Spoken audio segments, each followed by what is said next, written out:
And then that comes up very soon. That comes up very soon.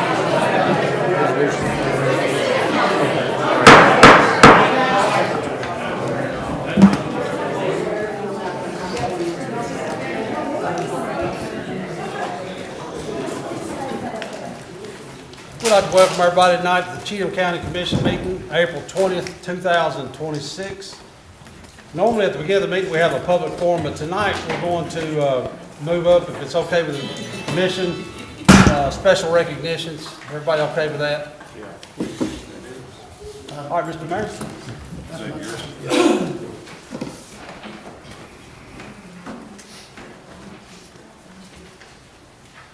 Thank you, Chairman. It is indeed a special night and a special honor to be here tonight to honor one of the true local legends and heroes of Cheatham County.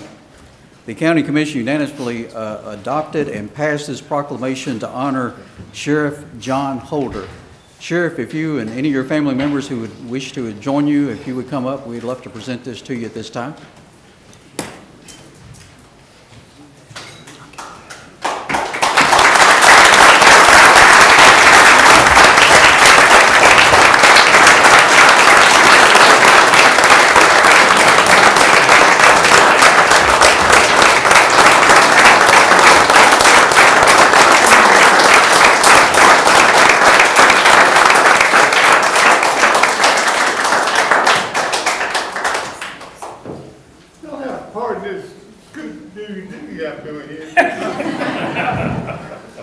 When I first get started, it's worse, but it don't get much better. Mayor? Hey, doing great. Do you need to sit? Sure. I'm gonna stay with you. Okay, I'll try to make it as quick as possible, okay? I might have to catch one over with. Well, that's, we got a chair. We'll get you a chair, that's for sure. Thank you. Chair right there if you want, Sheriff. Thank you very much. You're welcome. You're welcome. You all go up there with him. Get on up around him.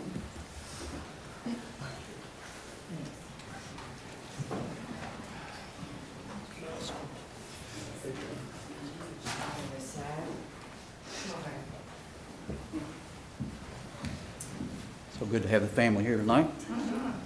This is a proclamation for Sheriff John Holder. Whereas John Henry Holder was born in Hartsville, Tennessee on October 8, 1938, and whereas John worked for State Stove in Nashville, Tennessee before moving with the company when it relocated to Ashland City in 1961, and whereas John continued with the hot water heater company until 1969 when he purchased the Phillips 66 gas service station located at the intersection of Main Street and Elizabeth Street in Ashland City. Whereas John owned and successfully ran the Holder 66 Service Center until 1987, some 18 years before going to work with the Cheatham County Sheriff's Office under Sheriff Doris Weekly until 1991. And whereas John continued his public service with the Town of Ashland City Police Department through August 1998. And whereas John ran for the office of Cheatham County Sheriff and won over incumbent John Pat Chandler, taking the office on September 1st, 1998. And whereas John continued to win 3 additional 4-year terms serving the countywide post through August of 2014. Whereas Sheriff Holder worked to improve the equipment and efficiency of the Cheatham County Sheriff's Office, including a 50,000 live digital fingerprint scanning system grant from Governor Bill Haslam's office. The department also upgraded computers, body armor, and automatic rifles during Holder's tenure. And whereas John introduced the Child ID program in grade schools across the county, providing better security and protection for our children. Whereas John served the community through the Cheatham County Lions Club for decades, with his involvement in fundraising with the annual Turtle Derby and Operation Kids Sight. Sheriff Holder and wife Wildy also volunteered in annual Big Brother, Big Sister fundraising fashion shows. Therefore, be it resolved, the Cheatham County Commission and County Mayor recognize Sheriff John Henry Holder for his decades of service and protection for Cheatham County. In addition, the County Commission unanimously approved to rename the bridge over Sycamore Creek on Chapmansboro Road at Sycamore Recreation Area in honor and as a long-lasting tribute to John Holder's lifetime of service to the citizens of Cheatham County.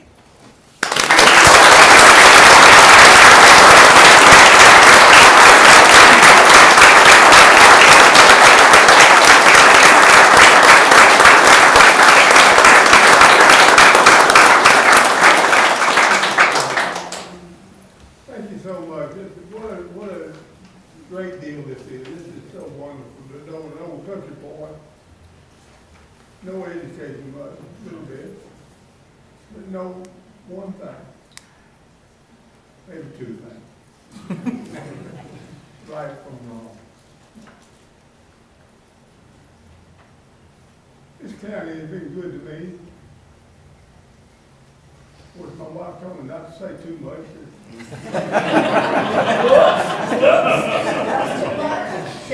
When did you ever listen to that? I told her I won't, because I forget what I was going to say. But anyway, the people of this county supported me for 16 years. I never forget them good people. They are, a lot of them here tonight. But I appreciate it so much. God bless all of you. God bless America. God bless Cheatham County.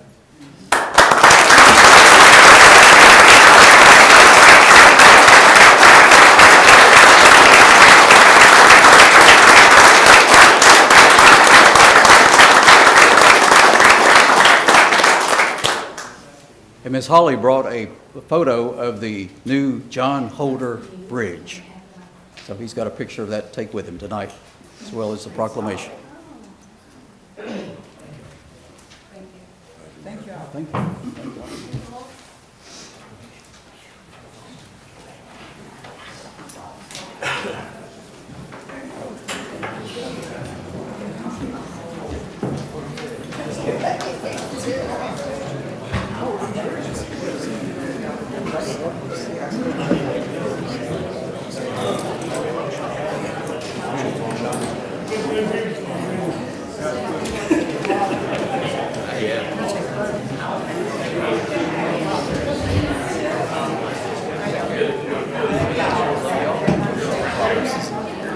They will hand that to him, John, and Deb.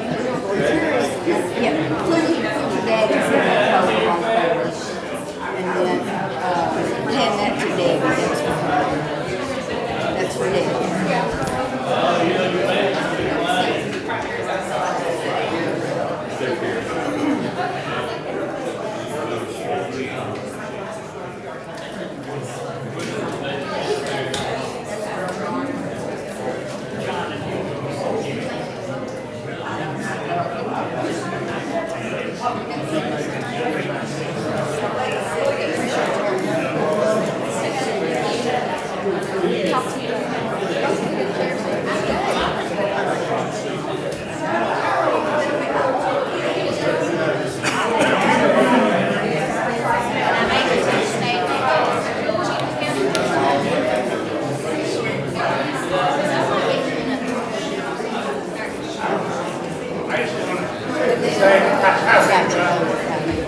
I'll get her made. These pictures she's making.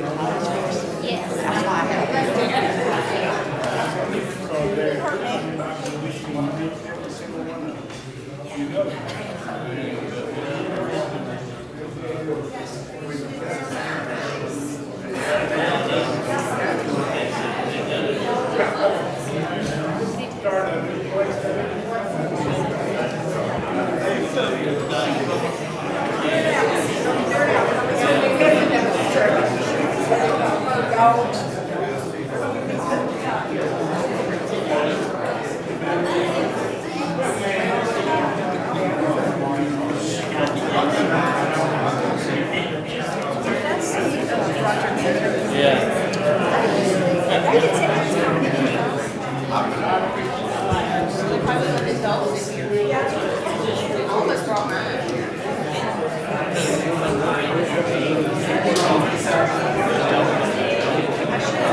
Check with Ed, make sure he doesn't have it, because he's been working on it.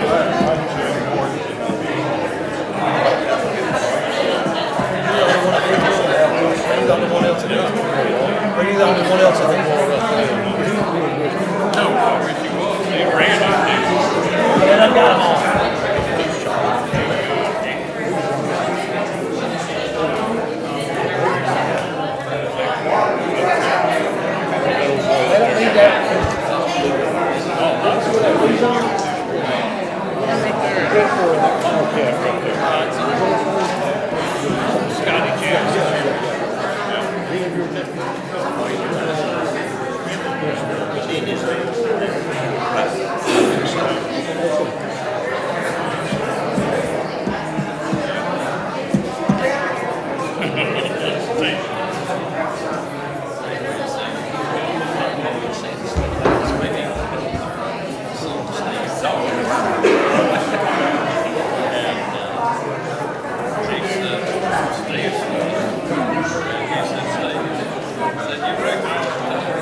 All right, we will get back to business. We have two more presentations tonight.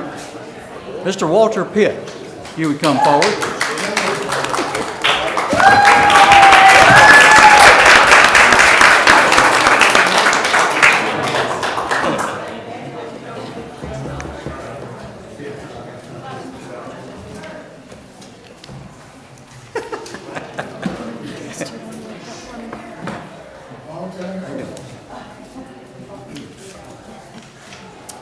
Walter Pitt is our archivist, and so this was put before the County Commission, also unanimous approval to recognize Mr. Walter Pitt this evening.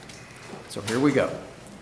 Whereas Walter Pitt, a native born and raised in Ashland City, Cheatham County, Tennessee, and whereas Walter attended Cheatham County schools before graduating in 1979 from Cheatham County Central High School, and whereas among his fondest memories of CCCHS, which he shares often with his peers in his time spent in the CCCHS theater under the tutelage of his favorite teacher, Mrs. Joyce Mayo.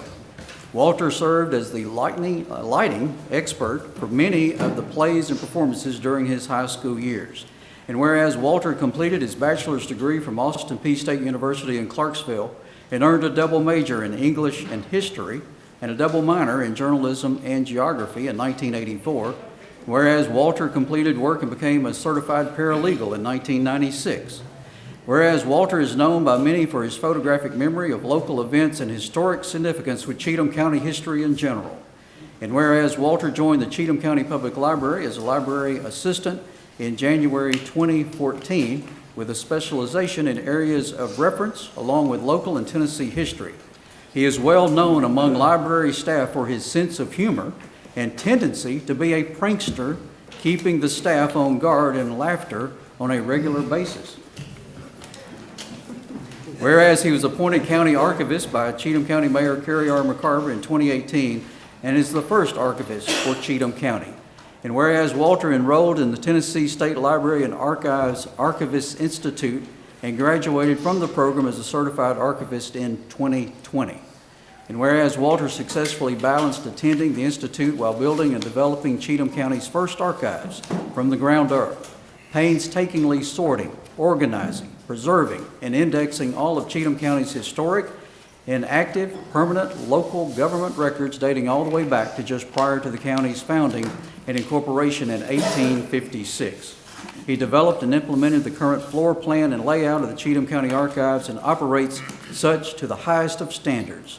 And whereas Walter, in partnership with the Cheatham County Public Library, developed a website for the archives which holds a vast searchable database of historic documents, indexes, maps, photographs, oral histories, film, and other items tied to Cheatham County's history. And whereas Walter is in the archives or at the library most days of the week, but if you really want to find him there, if you don't find him there, you don't have to look too far because he will likely be at Johnny's Big Burger, his favorite lunch stop for over 40 years.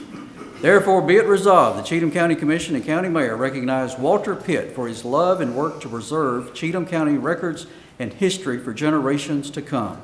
We appreciate the dedication to establish and maintain the Cheatham County Archives.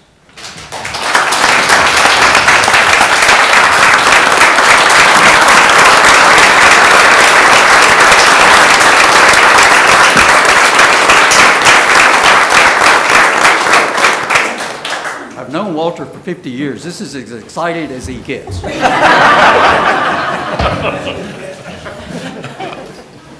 you for this honor. Thank you to the commission. Thank you, County Mayor Harper, and thank you to May and the Library Board for all the support you've given the archives over the years. And I appreciate it. It's been an honor to get the archives going and to preserve the records the way we have. Thank you again.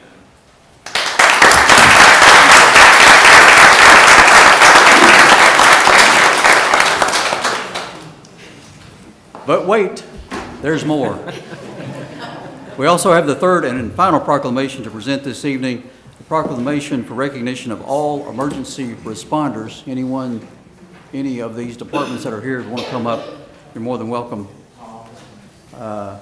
EMS, EMA, Roads Department, all these are part of it, all part of the storm response back in January. BJ, any firemen, ambulance, police, sheriff, all those were involved. Sheriff, yes. Proclamation for recognition of all emergency responders. Whereas on January 24th, 2026, a two-day winter storm packing snow, ice, and wind chills near zero hit and paralyzed Cheatham County. And whereas the storm shut down the county for several days as roads remained iced over and thousands of homes were left without electricity. And whereas non-emergency government offices and businesses closed for several days, while our schools closed for 2 entire weeks. And whereas Cheatham County emergency responders stayed on the job around the clock to provide safety and emergency needs of residents. And whereas Emergency Management Agency led by Director Edwin Hogan and Assistant Director Tiffany Holder spearheaded response and coordinated between the agencies across the county, as well as networking with the Tennessee Emergency Management Agency, or TEMA, and the Federal Emergency Management Agency, which is FEMA. Whereas Cheatham County Sheriff's Department, the Cheatham County EMS, Cheatham County Animal Control, Cheatham County Emergency 911, Ashland City Fire Department, Pleasant View Volunteer Fire Department, Harpeth Ridge Volunteer Fire Department, Town of Kingston Springs Fire Department, and the Town of Pegram Fire Department, Ashland City Police, Kingston Springs Police, along with Public Works Department of Ashland City, worked before, during, and after the storm to provide service above and beyond normal emergency calls. And whereas the Cheatham County Road Department worked tirelessly to clear roads not only of ice and snow, but also down trees for safe passage for electric companies to gain access to places that needed power restored. And whereas the town of Ashland City opened its Senior Citizen Center as a round-the-clock warming station during the event, as well as the town of Pegram and the Pegram Church of Christ provided shelter and food to those impacted by the storm. Therefore, be it resolved, the Cheatham County Commission and County Mayor recognize all emergency responders who helped our citizens and neighbors weather the ice storm named Fern.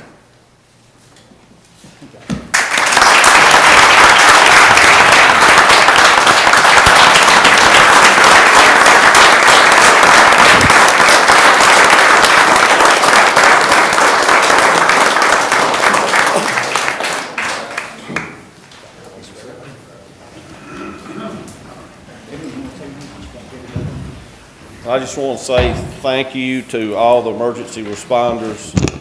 Everybody pulled together. It was a long week plus, but very thankful for the teamwork that we have in the county. All the law enforcement, sheriff's office, EMS, the road department just did a great job, and the electric departments, and I'm just thankful to be able to serve this county. Thank you. Thank you, sir.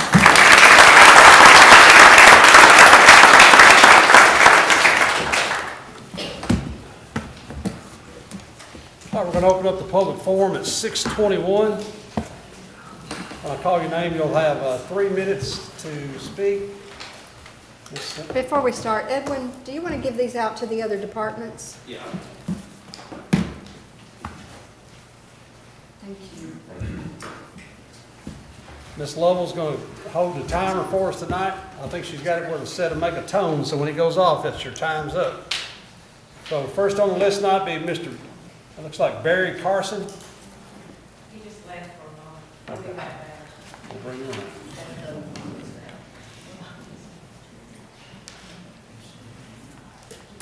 Let's see, I think this is Manette Malter. That's right. Thank you very much. Oh, I'm sorry. Can you come, when you speak, can you come up to the front here? Oh, to the front. Yeah. Sorry.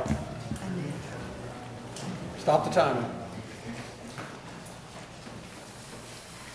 I really hadn't planned to say anything this evening, but somebody handed me a sheet, so I signed up. I'm speaking on behalf of all the people in Kingston Springs and also for the whole county.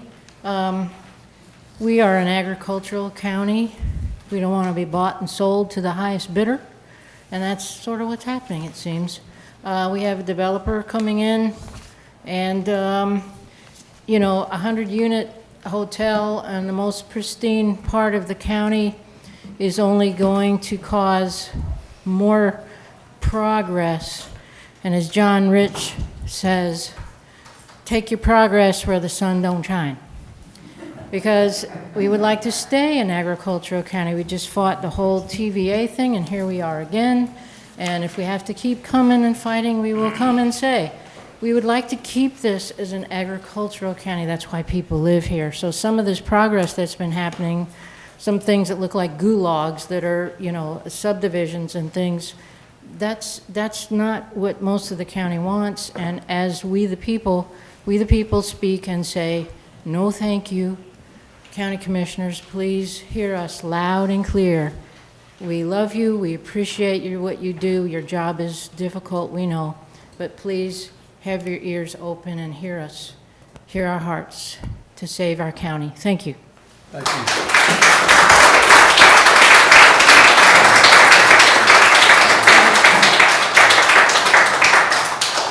Alicia Mays.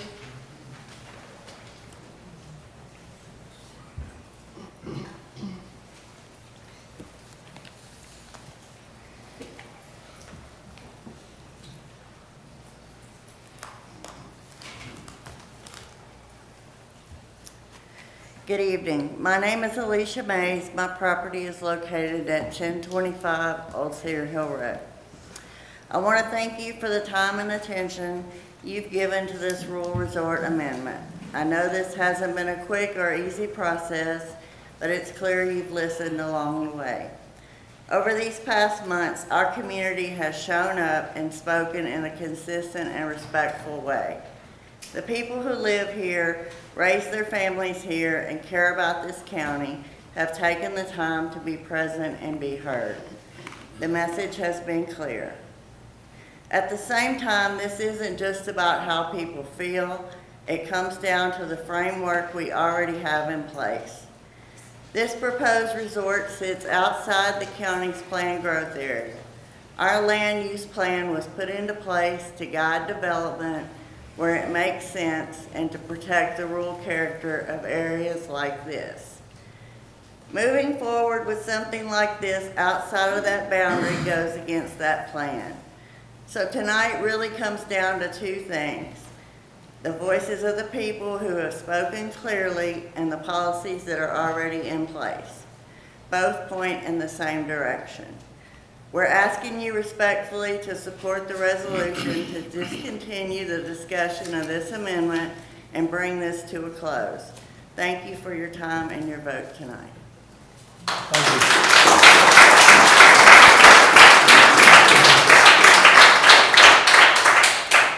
you. Mr. Jim Delanus.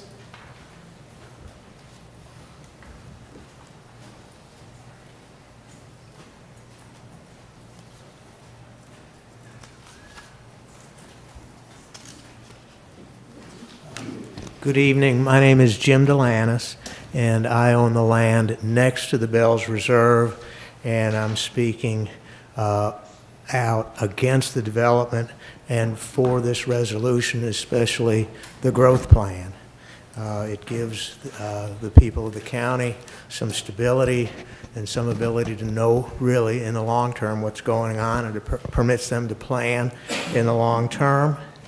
I'd like to thank you for your time. We've been up here a lot, and I do believe that you all have listened attentively to what we have to say. I don't know if you agree with it. I guess we'll find out, but I do personally really appreciate the fact that you all take this part of the process very seriously. Thank you. Thank you.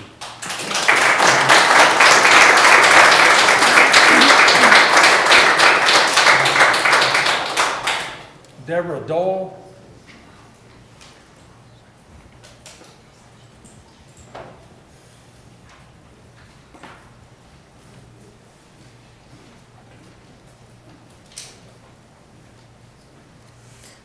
Hello there. I am here to say, no Bells Resort, please. Let's all support the local candidates who are opposed to this particular location in the county and the countywide zoning changes. This would remove our ability to stop such resorts with the construction like this, even in our own neighborhoods. Besides the obvious reasons, the area being considered to be built by C.B. Ragland Resort is inappropriate for many, many reasons. Also, the transparency from them to our county leadership is missing. After we received the pitch materials, the booklet with the pretty photos and such, housing plans, cabins, spas, and restaurants, a few meetings went past, and we discovered that they want to build 2 to 3 hotels. They'll be no more than 45 feet high, but they've never disclosed how many occupancy, that they would hold. This is not in writing anywhere that I've seen. No transparency, just like the communication emails between our county and the developer, which had to be acquired from a FOIA request. They discussed the width of the roads, but our attorney assured them that it could be changed to accommodate the project. These documents can be found online.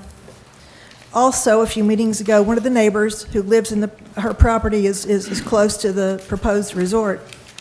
She remarked about the traffic on the road during canoe season. She said they have to wait hours and the sheriff has to direct traffic so they can go down the road there in Kingston Springs. According to the Tennessee Tourism Department and the Corps of Engineers, that the Harpeth has about 500,000 to 700,000 canoe guests during the season annually. And there are 3 major put-in locations. 2 of them are by the proposed resort property, and they are intended to build another one and a marina.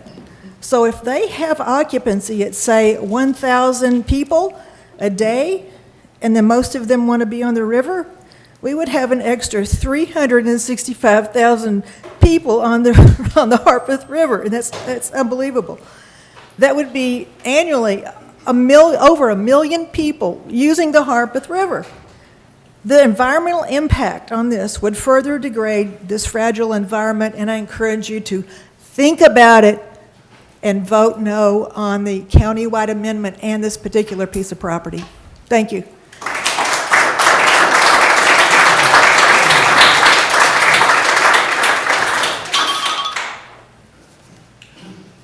Roger Habiter.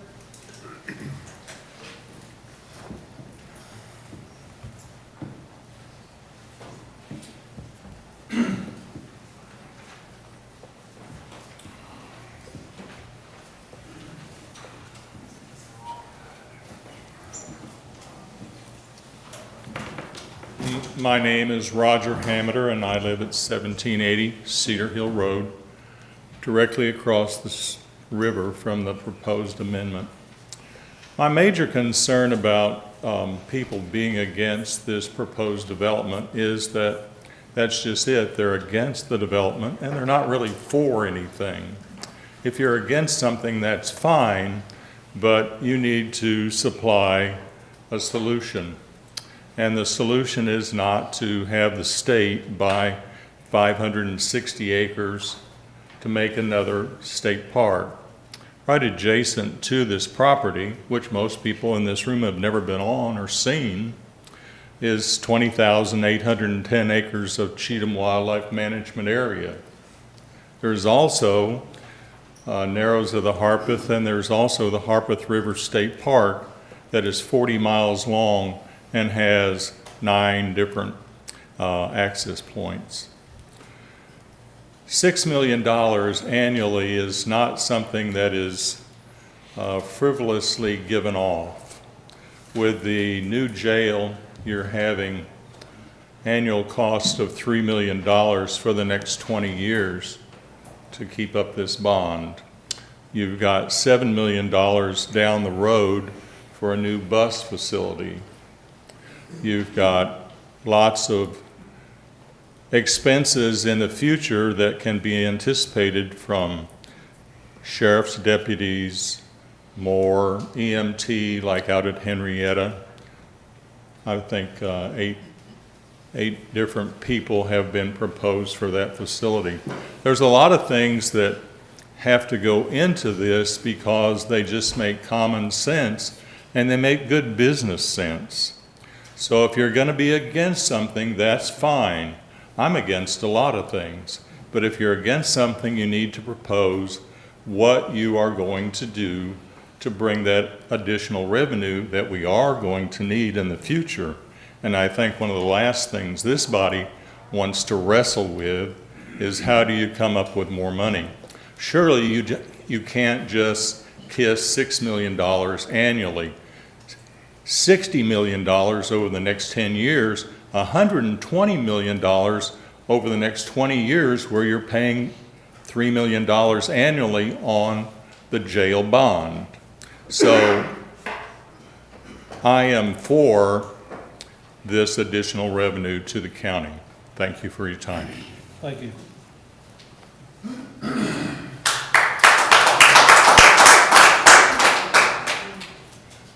Harrison Hart.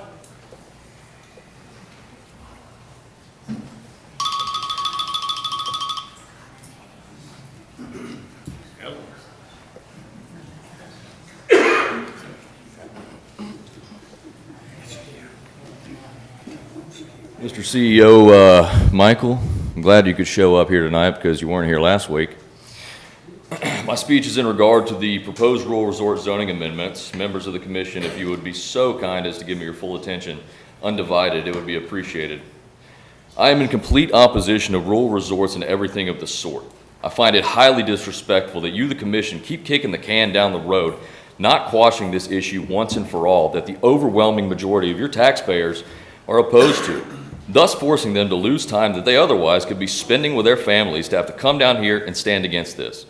For the citizens of Cheatham County and kayakers and fishermen from this county, as well as from surrounding counties, this is not a negotiation. The vast majority of your county has been up in arms in opposition to rural resorts and everything parallel to it all the way since October 2025. If the floodgates are opened from this measure passing and rural resorts see the light of day, your names will forever go down in history as the individuals who sold out your citizens, your children, and your grandchildren's birthright to one of our nation's most treasured biodiverse rivers. How you could ever feel comfortable showing your face amongst your constituents again would be beyond me. For people just like the Vice Mayor of Kingston Springs, Mike Hargis, who I have never seen once on the Harpeth, and all these scumbag developers who have every intention of picking apart the beautiful banks of the Harpeth until no tree along the water is left, it seems it is always about the money and never about the will of the local citizen. Mike Hargis' excuse for being in favor of forever destroying quiet country life you all enjoy and the river environment is to fund police, fire, and schools from tourist money coming in. People live out here not to have to be around tourists, and for good reason. Your constituents do not want any more tourists on the river than they're already having to deal with from the kayaking and tubing rental outfitters. I tell you now, there are plenty of other ways to bring money into the county without having to sacrifice the quiet country life you love and your community identity along with it. Most everyone that has been coming to these meetings about this issue do not want high influxes of tourists coming in. Just like neighboring Davidson County, people from places like California and New England will visit in droves and decide to move here, causing constant construction noise and massive traffic problems every single day of the week. These folk do not share our same values, culture, or traditions. They are foreign to our way of life and will forever price you out from elevated property taxes that will inevitably ensue, leaving you with no other choice but to move elsewhere. I know this to be true because it happened to me and many of my friends in Green Hills. People live in Cheatham County and love it because it is everything Davidson County is not. We already have a rural resort. It is named the Harpeth River. Thank you.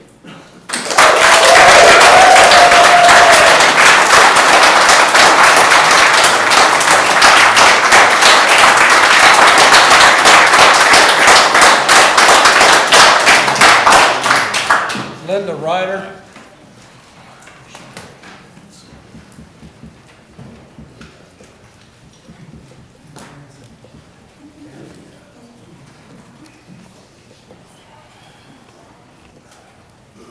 Hi, I'm Linda Ryder. Many of you know me. I'm opposed to the development at Bells Reserve. I'm also opposed to the proposed countywide zoning amendments, and I am in support of the resolution that's going to be proposed to the County Commission tonight.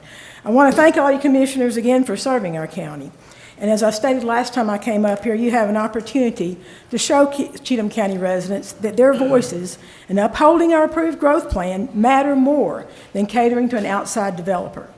I'm optimistic that you will support the will of the people. I also want to remind you for the future that allowing commercial spot zoning in rural areas makes an unjustified exception for the benefit of a single landowner and to the detriment of other property owners in an area by undermining their rights and pre-existing uses. Spot zoning is typically illegal when a change in zoning is allowed that does not advance a general public purpose in land use, and would be an invalid exercise of authority because it is not a right conferred upon the body by the state's enabling statute, as it deviates from the plan set out by the enabling statute, which is the growth plan. It also leads to more commercial zoning nearby and urbanization of rural areas, and quickly. It would absolutely open the floodgates for development in rural areas, and we've already seen people that are wanting to piggyback off the resort. If they can get this through, they have some other things they want to do while they're at it, and so it's already starting. The floodgate's already trying to open. We got to keep that door shut. This is not in the best interest of rural residents of Cheatham County, and to allow it in any instance would be a disservice to your constituents in Cheatham County, and I trust you to do the right thing. Thank you very much.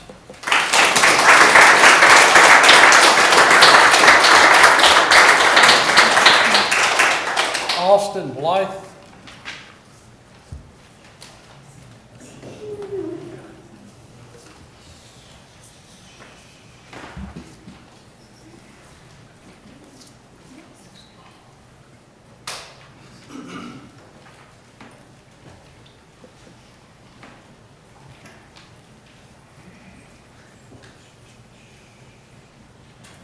So I have some documents I wasn't able to get multiple copies of this morning.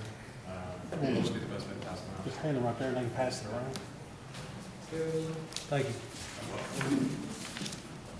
Hi there, guys. My name is Austin Blythe. I am not a Cheatham County resident. I live in Nashville, and I have come to speak today on a matter.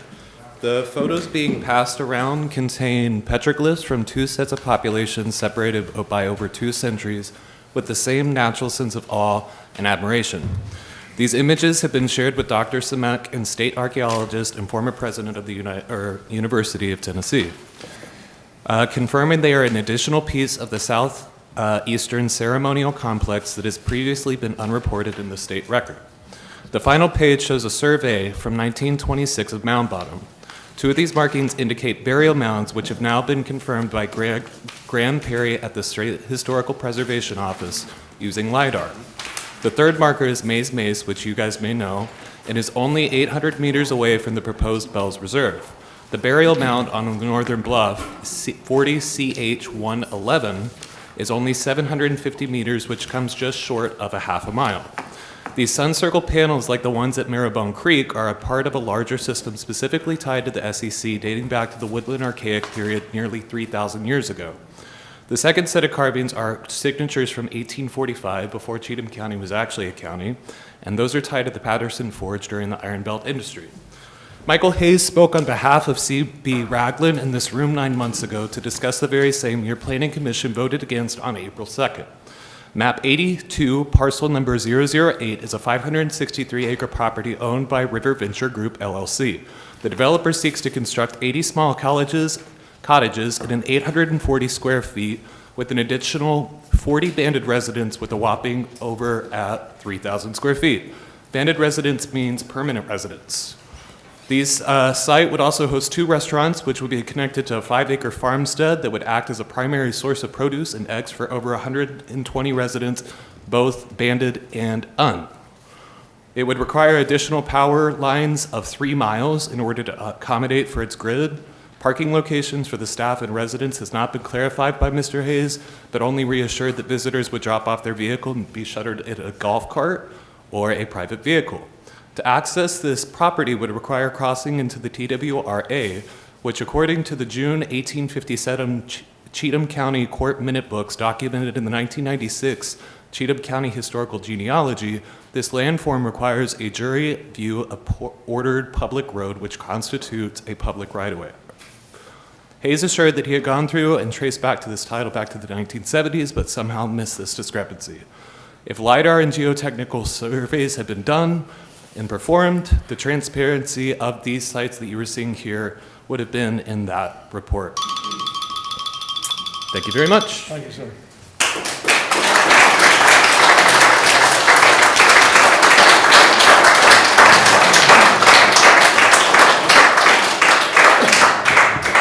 Lisa Ball.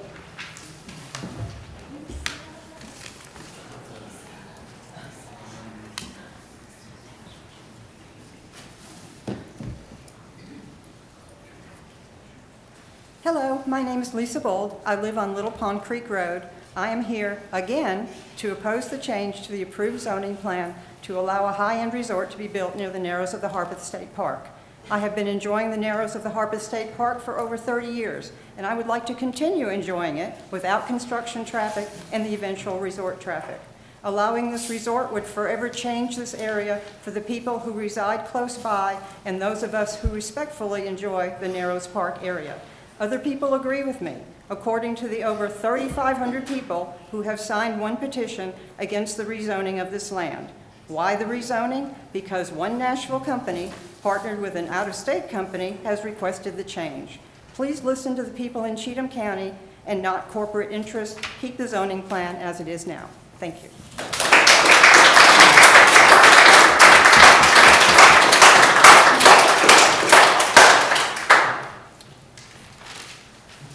Ben, I think it's Surgeon.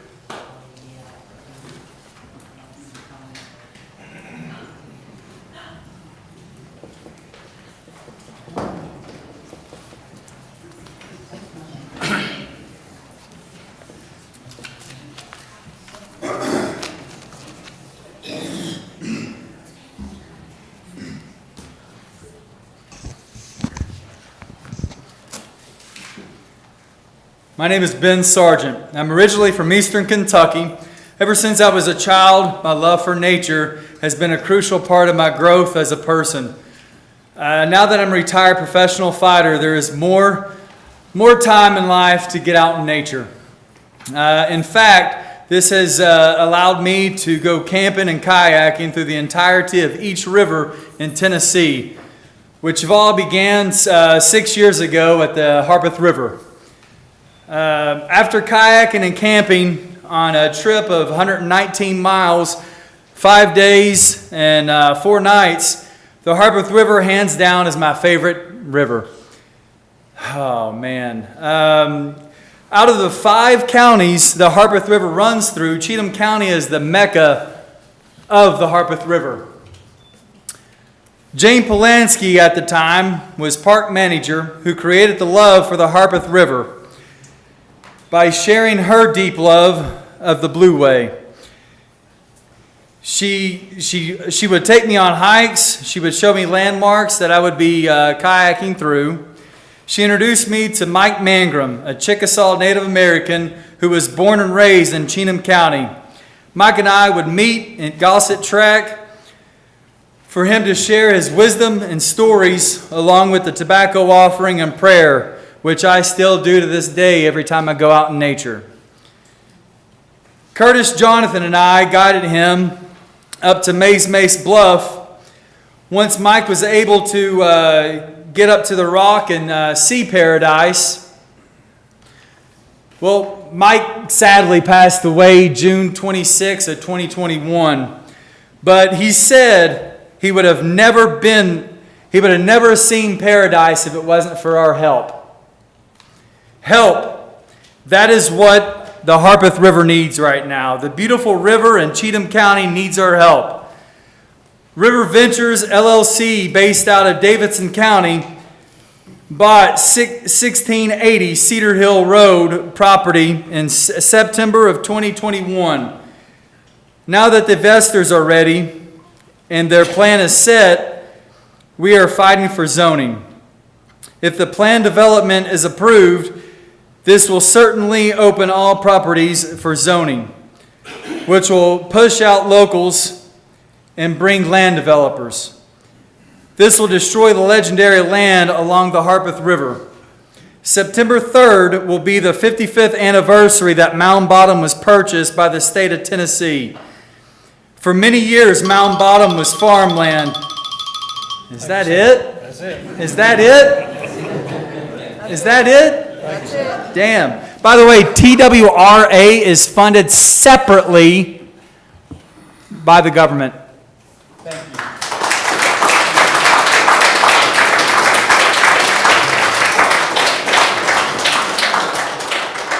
Jennifer Perigo. That's all she wrote. I didn't even get to my still.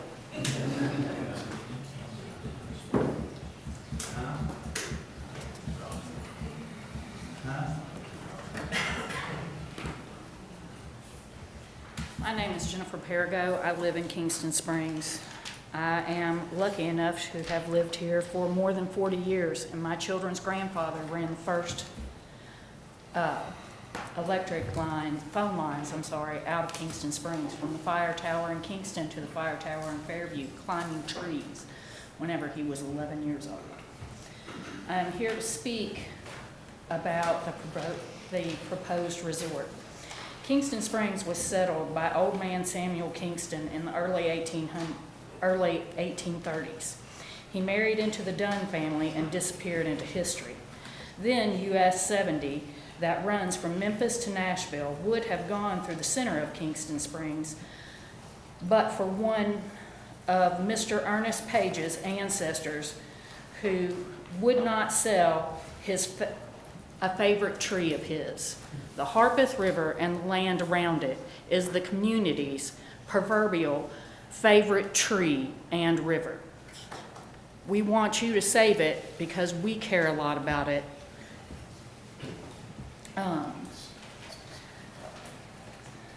That is an introduction on the album, The Kingston Springs Suite. As far as the town of Kingston Springs needing revenue and stuff, everybody who works for the town does not need a take-home vehicle. We don't need 10 to 12 flock cameras surveilling us, watching us go to work and come home. If the county needs more revenue, and I've heard people say, where are they going to get the revenue for? Nobody's brought any ideas. Well, here's an idea. We just heard how many boats and how many rafts go down the river. Why doesn't the county start taxing the outfitters per boat that goes down the river?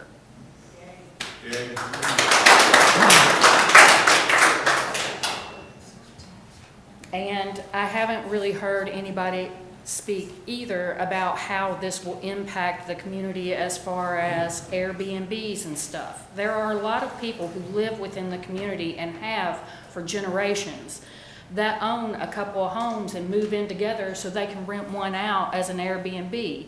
There are people who live within our community who clean those Airbnbs and take care of them and things like that.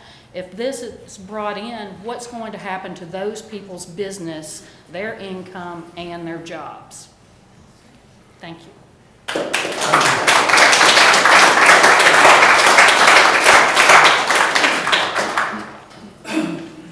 Phil Pardo.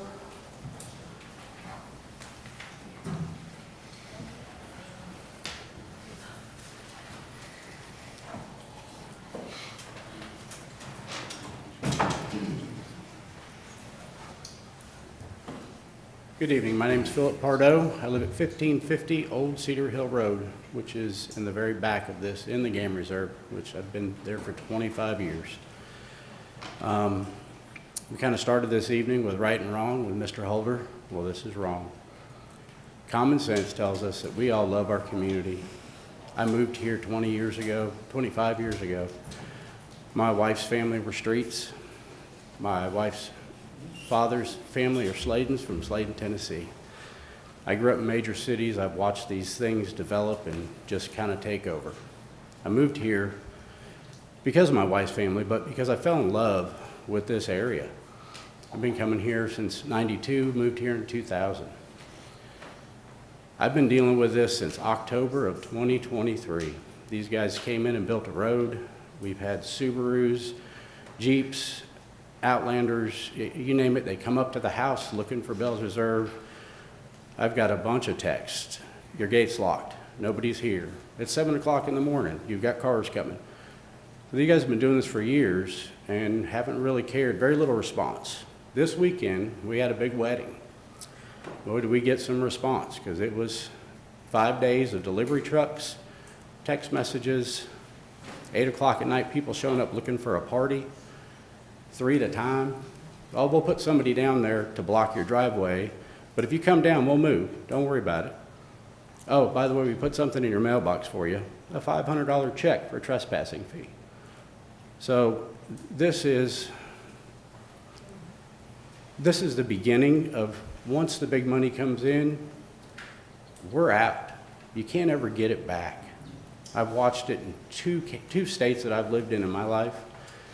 And it changes. It's over. And this community is precious. It's precious to all of us, even some of the new people that are kind of for this. Some of them don't realize what this is going to be like in 5 years, 10 years. Most of you guys will probably be off of this board or not even here when it really hits. So I'm really against it. I'm not against, I'm a retired contractor, builder. I'm not against building, but not in this area, not in an area that's not ready for this or even needs it. So again, I'm totally against it, and I hope you guys vote your hearts, common sense, that this just doesn't fit in Cheatham County. Thank you.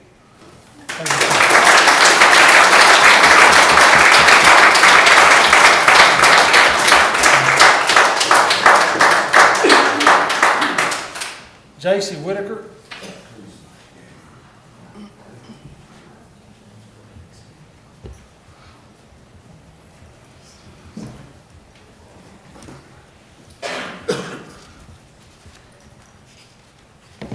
Good evening, Commissioners. Thank you for your time and your effort and your leadership that you've shown over the past year. Y'all have seen my face every single time my kids just know. Mommy and Daddy go to commission meetings now. But I appreciate you guys listening over this past year as you've worked through the issue of rural retreat zoning. This has not been a small or a quiet concern. It has been a sustained, organized, and deeply felt effort by the people of this county. More than 3,500 individuals have signed a verified petition, and importantly, 67% of those signatures come from Cheatham County residents. If you know anything about data plans, it's a large number of people. That's not outside pressure, guys. That's your constituents. That's the voice of the people you were elected to represent. And that voice has been clear and consistent. Rural retreat zoning should be limited to areas already designated for commercial use.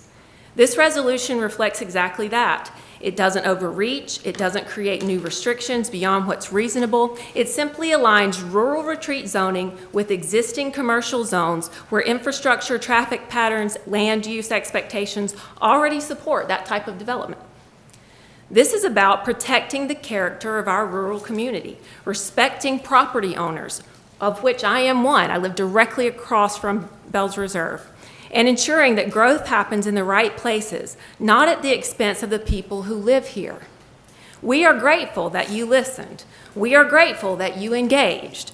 And we are grateful that you drafted a resolution that reflects both common sense and the will of the people. Now we're asking you to take the final step.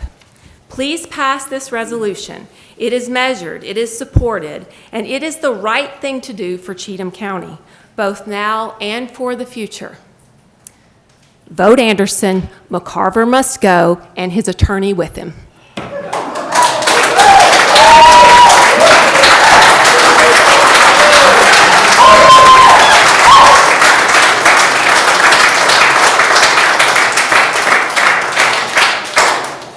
Jeremy Whitaker.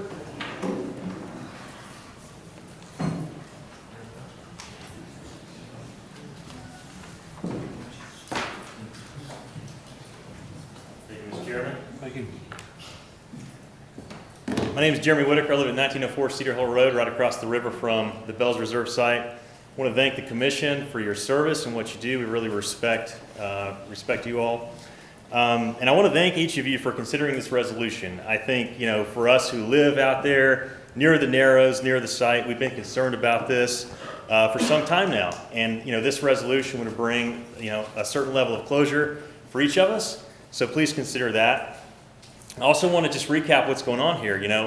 A developer wants to build a massive commercial development with a hotel in a rural part of the county near the Narrows. The zoning law does not allow that, and for good reason. And the developer wants to change the zoning law so that he can develop the property. And the attempt to do that is an attempt to change the entire zoning law for the county for one developer. I think there's a term for that, right? Isn't it called spot zoning? I mean, that's my understanding. I'm not an attorney, but I think that's what that is. So it's not right, it's not just, and it's not fair for people who live out there and for the rest of the residents in the county. Now, we're not asking for special treatment. We are simply asking the county to uphold and enforce the zoning laws and ordinances that are currently in place.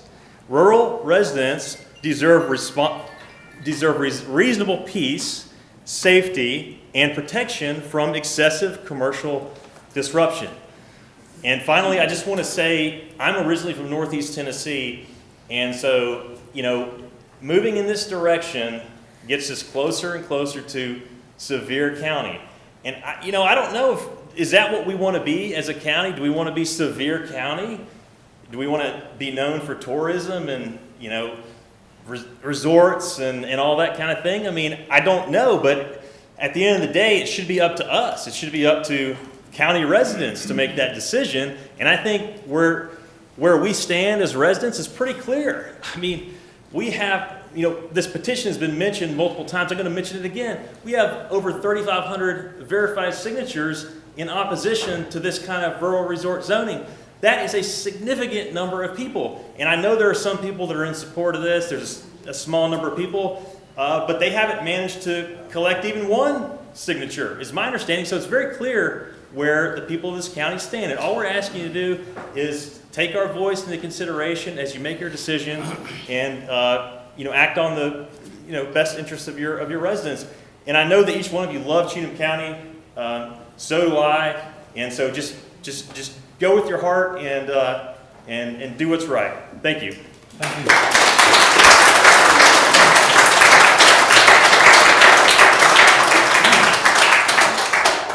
Bob Sanders.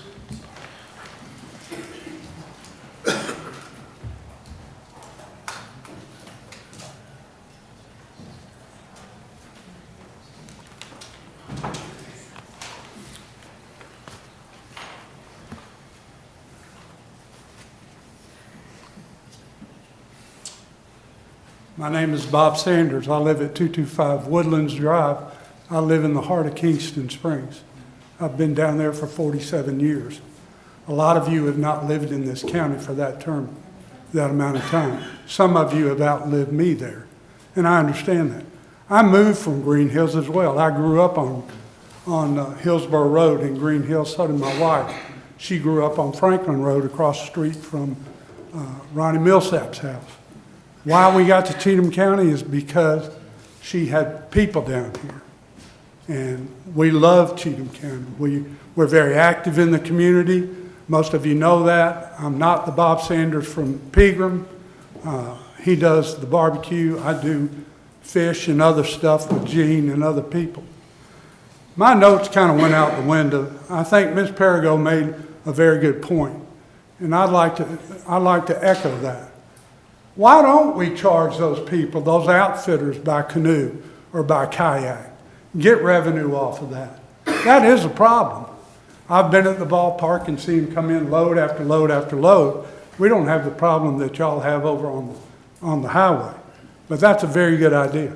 Once again, we come here with a lot of doom and gloom, but nobody offers any solutions. Whether you like it or not, folks, I hate to tell you, growth is coming. It's skipped us right now, but it's coming. And to do personal attacks, somebody attacked me on the internet the other night and said that my wife and I talked negatively to people on the other side of this fence. We have never said anything to anybody. Everybody's got an opinion, whether it's right or wrong. We feel that this would be good for the county. My wife was an educator here for many, many years, and she would like to see that we have money to spend on schools, on the sheriff's people, on other things. We've got to have a way to increase revenue for what we want in this county. We got a jail now that's going to cost us a ton of money, just as Mr. Hamiter said. So folks, I understand. Everybody's got a side one way or the other. I'm not specifically talking about Bells. I think that the zoning should be looked at for all areas. I can remember going through Pleasant View when there wasn't anything there, and now there's subdivisions everywhere. So you're not going to stop them. Sooner or later, they're coming, whether you like it or not. So you either get on board or you get out of the way. Thank you.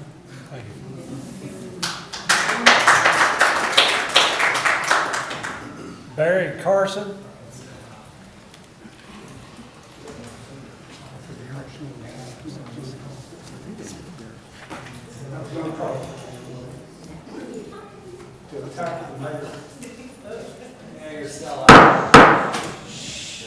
My name's Barry Carson.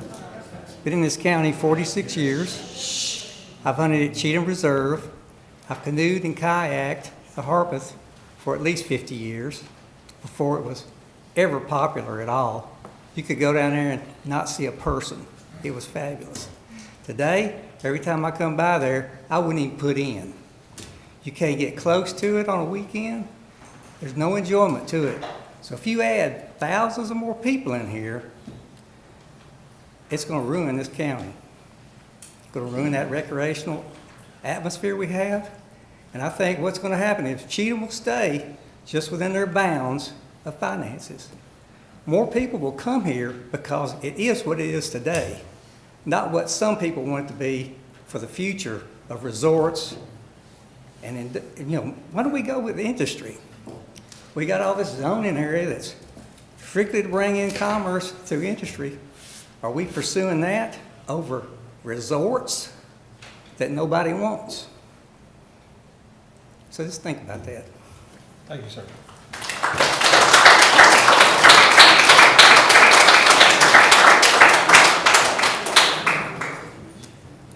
Jane Crisp.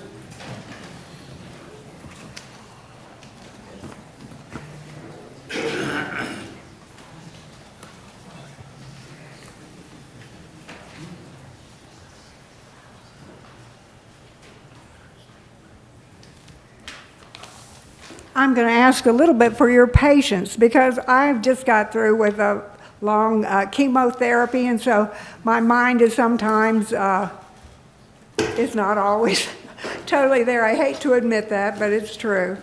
So I moved here to this Cheatham County in 1995 with my husband, and we moved to the edge of the Harpeth River to a 67-acre wooded area that already had a log house on it, and started a horse farm under the electric lines that were going across our mountain, and also a bed and breakfast. And I just quit being a lawyer. I just decided to do that instead. I fell in love with Cheatham County. I fell in love with that site. You know, there's no other county around here that has so much natural beauty this close in to Nashville. And so Nashville, of course, is going to be looking at us like they've been looking at all the other counties around, and we're the one that has the most beauty, the most scenic beauty. I can't stress enough, I think people that have lived here all their lives may not realize what a gem this place really is. It's like paradise almost to me. That's the way I feel about it. Now, as soon as I got to this county, I got on the leadership Cheatham County, and then I got on the Planning Commission. And I was a member of the Planning Commission when we came up with this growth plan. And we had lots of help. We had engineers and planning people from the state. We studied this whole county, and we came up with this plan. And it was supposed to last a long, long time.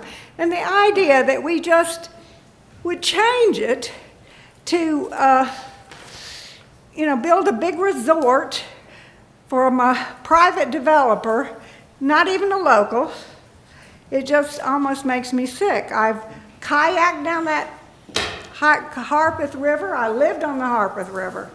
You know, I know that area. Lived there until I moved to Ashland City in 2013 because I was no longer able to take care of my property. When we sold our property, the one thing I wanted, I prayed, was that it would be somebody that didn't want to build a housing development, that it could continue to be this beautiful, beautiful place with a waterfall and fully wooded. And the only place that there weren't woods were where the house was and where the electric lines went along the top of the mountain. And you could climb up to the top of that mountain and you could see forever. You could see all of the river and you could see Kingston Springs, and it was the most beautiful sight in the world. I am opposed to changing our zoning to accommodate this development. Somebody said, well, it'll just be a suburb. But no, it can't be a suburb. It's not zoned for that either. That's a wrong argument. I'm really sorry, but I'm going to just go slightly over. You have all this thing about how much money is, I'm going to risk being pulled out by the police here. All this roads, water, sewer, electricity, etc. is a huge initial outlay for the county before any money comes in. So think about that as well. This is not the place to do that. People, please appreciate where you are and don't let the developers come in and ruin it. Thank you. Thank you.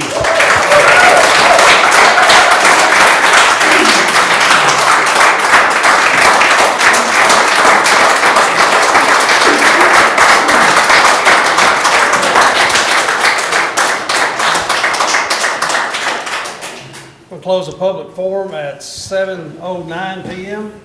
Sheriff, you want to call us order? All right. Sheriff, everybody in Cheatham County is in session on this Monday, April 20th, 2026. Let us pray. Lord, we thank you for your love and mercy. We thank you for all that you do for us and how you give to us. We ask that you help us to make the right decisions tonight.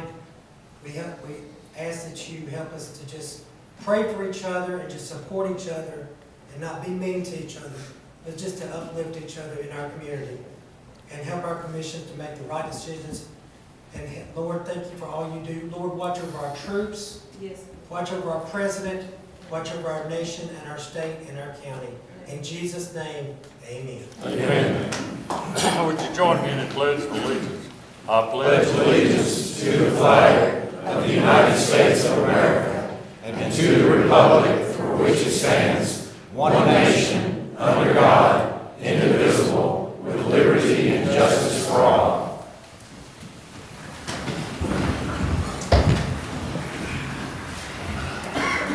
We'll have a roll call, please. Here. Here. Randy Dunn. Here. Tim Williamson. Here. Chris Gilmore. Yes.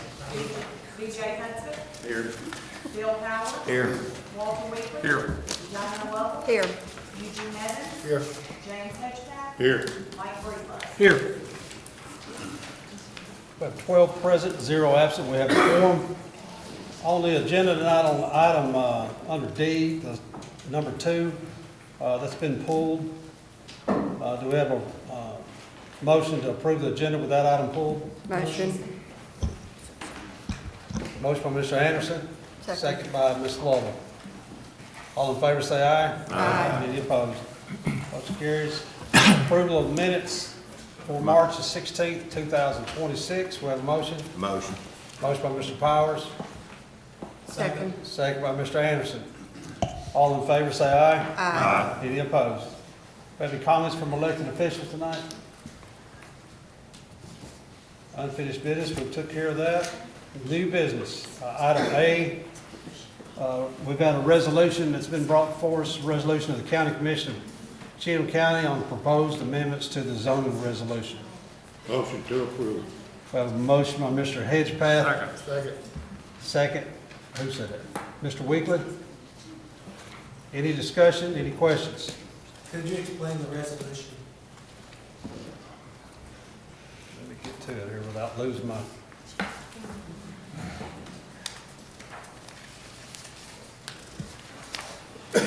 First thing I looked at, Mr. Attorney, have you went over this? I have read it, yes. Did you see the issues with the wording or anything? It's what it's trying to accomplish. I'm Has everybody sorry. had a chance to read it? I didn't hear what you said, Mr. Blythe. I said, I guess it depends on what you're trying to accomplish.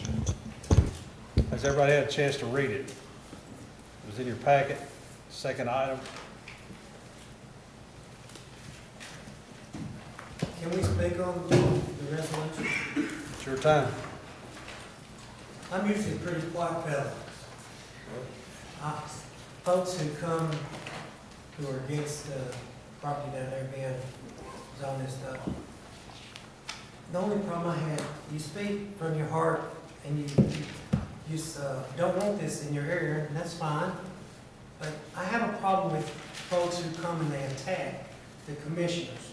They attack the mayor. This is disrespectful.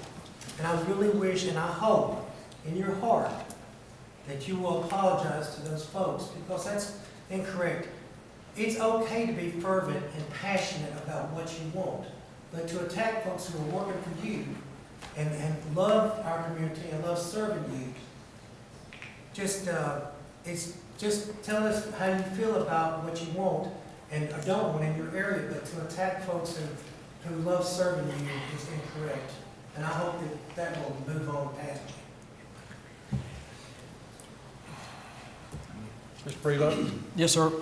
I'm going to go in a different route tonight, and I'm going to talk mainly about the process and how we got here from just last week and a couple of weeks before that.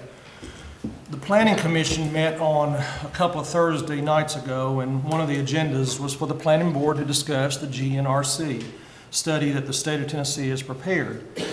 I didn't know what GNRC stood for, and I did do some research on that. And basically, it's a service the state provides to any county in which there's staff research, documentation of rural resort retreat style developments in rural areas of Tennessee to review examples of planning regulations for these style developments through the United States, of what it says.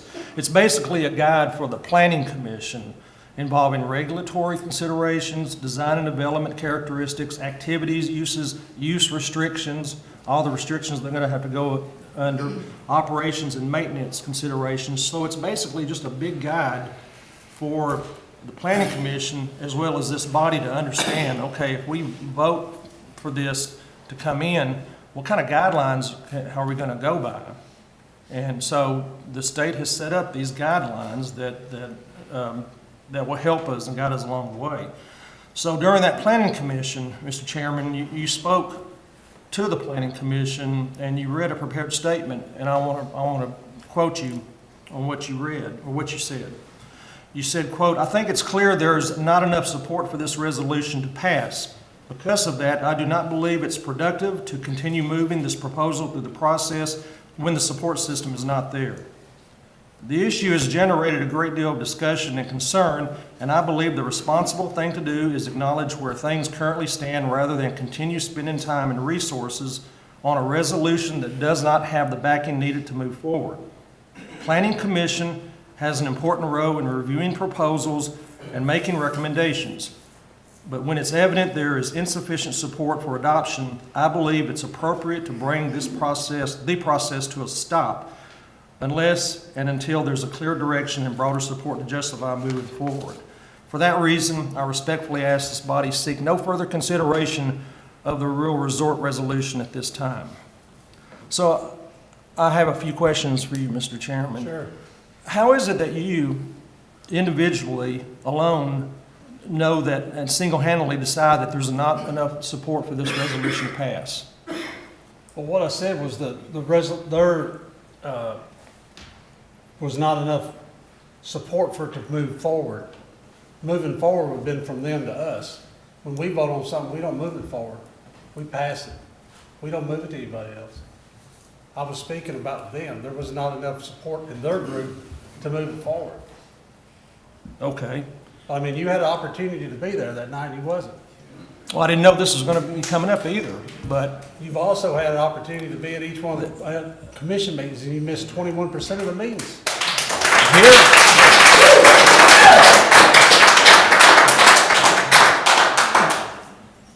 we talked the next day, and I was pretty hot, you know, I was pretty upset about what you did, and the reason why is because number one, this is just a study. This is not something, this is a study that the state, that we asked to do for us. The planning commission could look at it, read it, send it to us, yay or nay. We don't care, just send us something. But that was cut off, our legs were cut off by your words.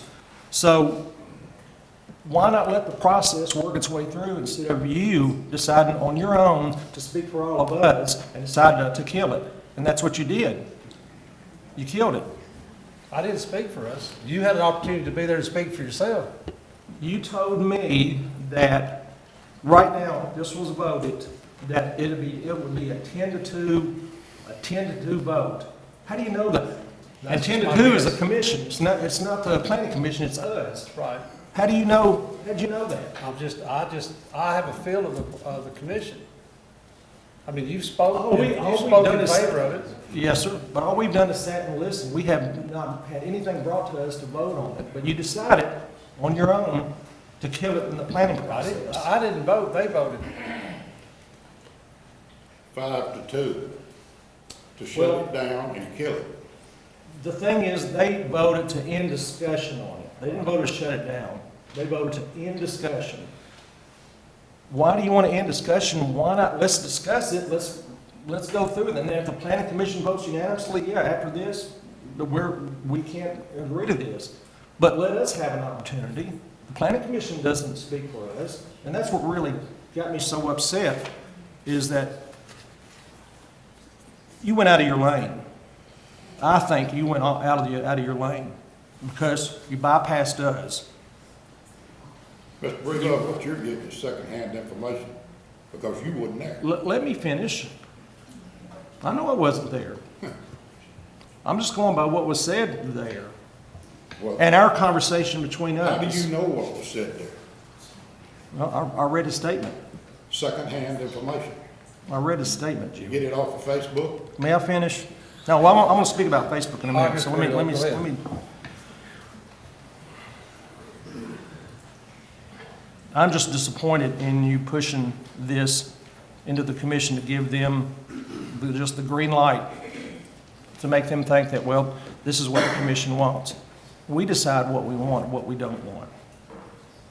There's a tremendous amount of support in the South. That's just it. I've talked to so many people who have talked about their support, and why don't they come out publicly? And the majority of them say, why don't they come out publicly? Because they're afraid of being raked over the coals by Miss Ryder and being villainized. Just like Mr. Hargis last week, he was villainized. After that, or before that, it was all of us. And it was in the county mayor, and then it was Mr. Bly. So here's the part that really just chaps me to no end, is the part two part of all this, is that we were given this resolution last Monday. The new resolution suddenly was slid in by your approval, of course, and the shiny proposal, and let me read it, quote, "Whereas use of rural land in Cheatham County is already governed by our growth plan, which was planned, passed, and approved, and has been adhered to as required by Tennessee law. Now therefore, a quorum being present, the County Commission of Cheatham County resolves, the Commission does not want or need change of the use of rural land in Cheatham County, or expansion of commercial development in rural areas, whether it's called high, medium, or low density." So whoever wrote this, I think it's ridiculous language, they just shoved it in on us Monday night. And so, and please correct me if I'm wrong on this, Mr. Chairman, doesn't anything that deals with zoning as this resolution, doesn't it supposed to go to the Planning Commission first, to let them look at it and study it, and then send it to us? Well, I don't believe this changes any zoning. Well, it does. It talks about the change of the use of rural land in Cheatham County or expansion of commercial development. That's rural county. And then it goes on to say rural areas where they're called high, medium, or low density. That's a change. Shouldn't it go through the Planning Commission, through that process? Mr. Attorney? This wouldn't represent an amendment to the zoning resolution, so I don't believe it would require a commission review. Okay. So the commission does not want or need to change the use of rural land. Does this mean that if we vote there's no change to rural land, does that mean that a farmer who wants to give 3 acres to his grandson to build a house, that he won't be able to because the commission voted no change of the use of rural land? Is that what that means? That's the way I took it. Well, if it was, it would depend on the zoning. I mean, depending on the property was already zoned and the amount of land they were trying to give to a child, they might be able to do it under existing zoning, so the county wouldn't be able to deny that. And it changed the use in rural land. You know, it's a pretty broad statement, and expansion of commercial development in rural areas. That would say that you won't ever rezone property to a commercial use in the rural areas, which there are allowed commercial uses in rural areas. But it's primarily a statement of policy as I read it. A statement of policy? A statement of policy by the county commission. Okay.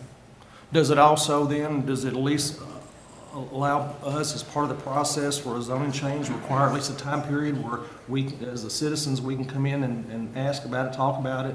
Isn't there a time period allowed on that as opposed to just all of a sudden we get this resolution Monday night and then here it is, to just stop the whole process? It is like, just let's stop talking about it, let's just stop it. Well, it was on the agenda and there was public comment period. Okay. So I don't think you're required to have further public hearing on it. Okay. The whole thing with this is, and I've experienced 42 years of my life in law enforcement and the privilege also of serving as your sheriff. But this proposed development has brought out the most ludicrous accusations against me and members of the body. And, I consider myself pretty thick-skinned, but I've also been accused of being taken out to dinner and bribed by owners and promised gifts and free lodging. And then I've been accused not once, but twice of committing a felony over all this. That the mayor is complicit, and he's just complicit just because he's talking about the project. He should be voted out, they say, and the county attorney has done nothing but give legal guidance. And they want you to be tarred and feathered. And then I've been told I should go to jail if this project is passed. So, anyone here speaks in favor of it, they risk getting shamed and villainized on social media for one thing, but there's a large amount of people out there in South Cheatham that would really like to see something like this come to our county. They see it as a positive thing, and they see it as something that would benefit the county. And we're not talking about a cement plant or a methane gas plant, we're talking about a rural resort. A rural resort. And it's not going to ruin the Harpeth River. I've been floating the Harpeth River most of my life. I've lived down here in Cheatham County most of my life, and I just felt that because of the Planning Commission, what happened that night, and especially by your words, Mr. Chairman, that the fix was in. It's just simple as that. I think the fix was in. And it was going to be stopped until it wouldn't be able to come to this body to vote whether or not we believed in this project. So that's what I got to say. So, Mr. Chairman, I have a question as well. Based off of this zoning resolution, Mr. Attorney, this week, you and I spoke at some point. I've got constituents in this room tonight who brought up a concern back when we passed changing agriculture zoning to not allow, if they wanted to split it up, it had to be 10 or more acres. And I've even approached you about it, and I want to make sure that this isn't going to extend over into those bounds, because these families are like, if I want to give my child, and they've got a 9-acre farm, they want to give their child land to build a house on, and unbeknownst to us, by making a quick decision, and I'm not saying that was the intent when we passed that, but now they have to go through leaps and bounds and hurdles to make that happen, or they have to give their child more land than what they might have would have given them otherwise to build a house on. And that was brought to my attention after we voted on it, and I didn't feel like that was my intent when we voted that way, and I really don't want something like this to happen with some language in there that causes that problem. And Mr. Walter, you and I talked about it, and you said, well, it should never be a problem. It shouldn't be. And for or against, or however we feel, I don't care what we do here, I just don't want this to turn into something where there's language in it that prevents that and causes problems with just smaller pieces of property on down the line. Mr. Attorney, I don't know, that's pretty broad is what I said, I know, but I want some clearer guidance there, and I don't want to have to go back down this road with some of the people that are in this. It's not that I want to face those people, I'm all for it. And go, here we are, but I want us to make the right decisions today and tomorrow, and I know we don't have a crystal ball, but I think it was stopped at the planning commission, and if it's stopped there, then why do we need to go any farther? Well, it's 5 acres. I get it, but if this person has a 9-acre farm that's zoned ag, well, now the only way she can allow her daughter to build on this property is her and her husband have to give the daughter, they have to divide that 9 acres and give her 5 acres. Well, what if they just wanted to give her an acre to put a house on? Those are the type of things where we've got to be very careful that we don't set things in motion that stop that from happening. I know we don't want this county to expand in houses. Lord knows, I live in Pleasant View and don't think that my father and family and everybody else don't go berserk every time a farm sells. I can't help that. I wish I could buy it. There's people in this room that have large farms in Pleasant View, and I hope and pray they never get sold. But one day something will happen, whether it's their grandchildren that do it or something. But how do we stop these I don't want this to have a negative impact on those families. If, Mr. Hogan or Mrs. Perry over here, somebody wants to give their kids some land to put a house on, but they have to make some major change like that I don't see would be intentional. I think they could come up and ask for it to be rezoned, the part that they want to give away or give to their family. Am I wrong, Mr. Attorney? Well, I'll back up by saying that, so the resolution that you have in front of you doesn't make any actual changes to the zoning resolution. So it wouldn't change anything that is currently in place. So if you pass this, the rules now and the rules after you pass it would be the same. So it's not going to make a change in that respect. What are we saying in this then, I guess, is what I'm getting at. Well, you can read what it says. It's not making any it's not making changes to the text of the zoning resolutions. It's not changing minimum lot sizes for any of the zoning districts. So it's not going to make any changes to the existing zoning resolution. So anything you can do yesterday, you'll be able to do tomorrow. I would say then, this is more of a reassurance that whoever votes for this is in favor of no more expansion of commercial development in rural areas like a resort. Yeah, that's Jim. Mr. Chairman, I'd like to speak on the part of Mr. Williamson. I was at that meeting. I will assure you, along with 2 other commissioners were there. And I will assure you that man conducted himself in the most professional manner possible. And what he done needed to have been done a long time ago, because this dog needs to be put to rest. Every commissioner sitting around here is tired and wore out. And it's divided the county, cities, communities, neighbors, friends, family. And believe me, I know. I've put more into this than anybody sitting around this table. I've called back every single person that has called me. You can't say that, can you? Oh, absolutely, I can. No, Don't even wrong. accuse me of that. Wrong. That many people don't fabricate stuff that their other commissioner won't call them back. I've heard that over and over and over and over and over. So there's something to that. When one person tells you something, then you can question it. But when hundreds of people tell you something, they ain't lying. So the planning commission handled it. They seen something, smelled something. Something was wrong. They run the flag up the pole. We should see it. We should follow suit. We represented them people with TVA, Sweet Home Road, with those stackable homes. They didn't want this in their backyard. We stood up, we represented them. These people are no different. You can't represent one group of people one way and another group the other way. All these people are saying is that they don't want this in their backyard. So, And all I'm saying, Mr. Chairman, this petition, all I'm saying is give us the opportunity to vote on that, not for it to die on the vine and planning commission. This I would petition- like as a commissioner to be able to vote on this. That's all I'm saying. this petition is floating around with 3,500 names on it. I don't know about that because I don't do Facebook. I don't do all that social media. As of tonight, I have talked, or else looked at or talked to 245 people that tell me no.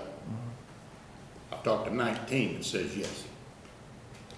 It ain't hard for me to do that math right there, Mr. Breedlove. All right, anybody else?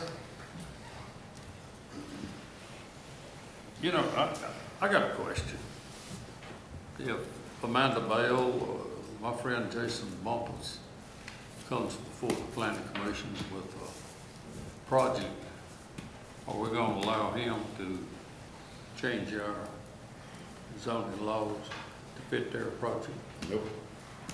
That's, you know. Nope. I would say if either one of them contacted the mayor's office, he would probably tell them what they needed to do and probably advise them. And I'm sure then the attorney would get involved in it when it started coming to the planning commission, but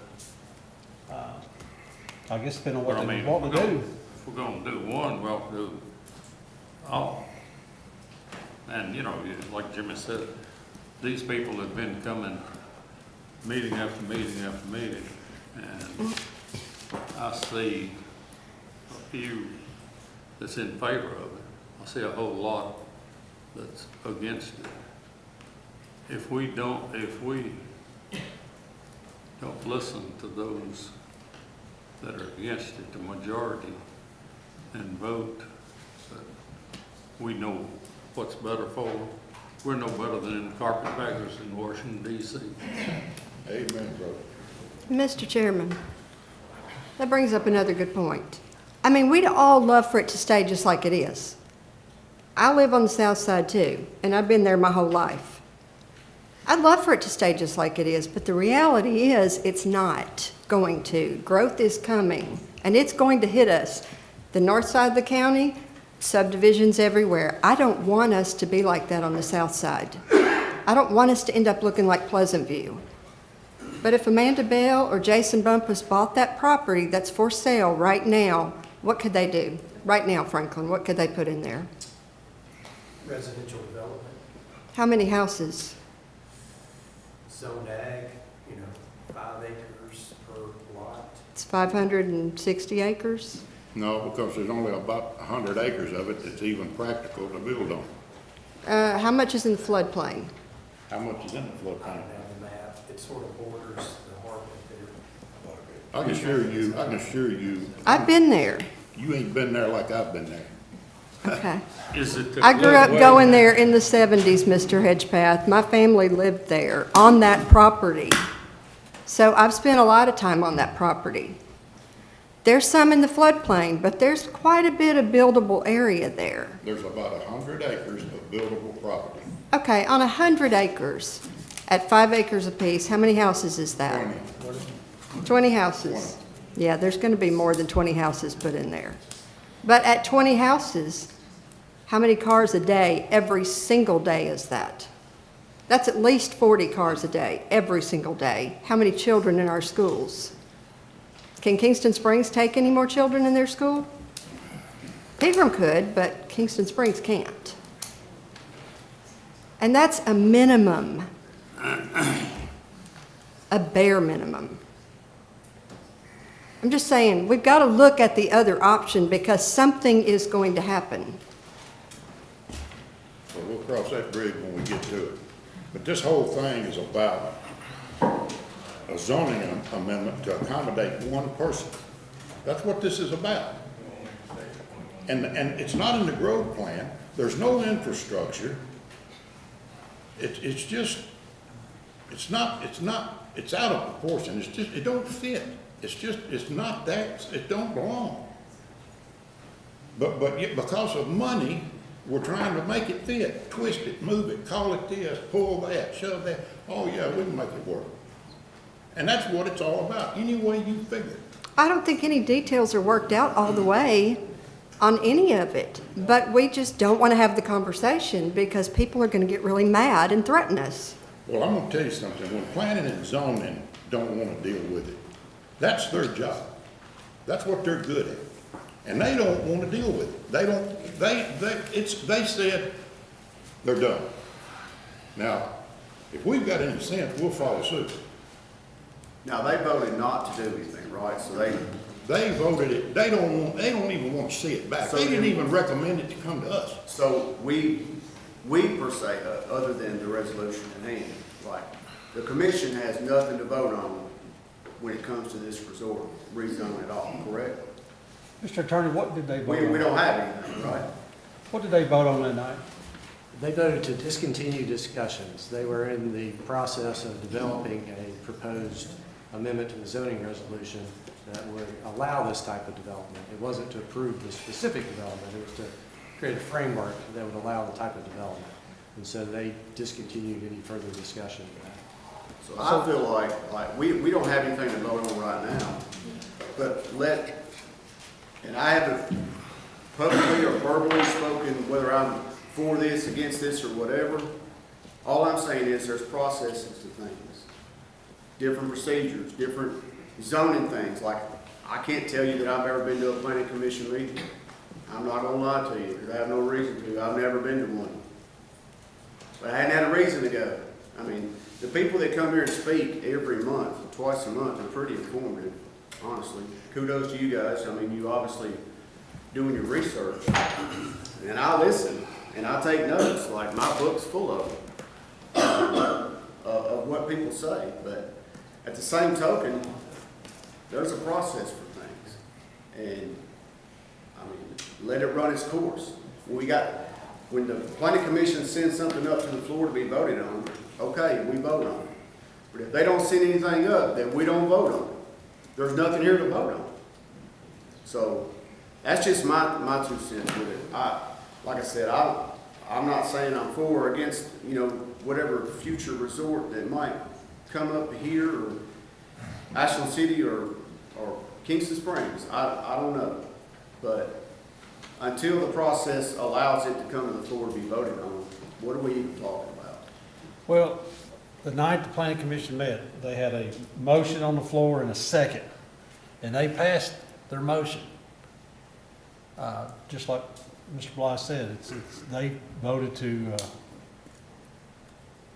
stop working on it. To kill it, okay. Well, it's not killed, they're not gonna if work on it. If they're gonna stop working on it, then what are we talking about? We're just voting on a resolution. Yeah, no, I know, but just. And that, to me, this resolution does 3 things. It lets these people know they've been heard. It gives us something to fall back on at a later date if and when something like this comes back up.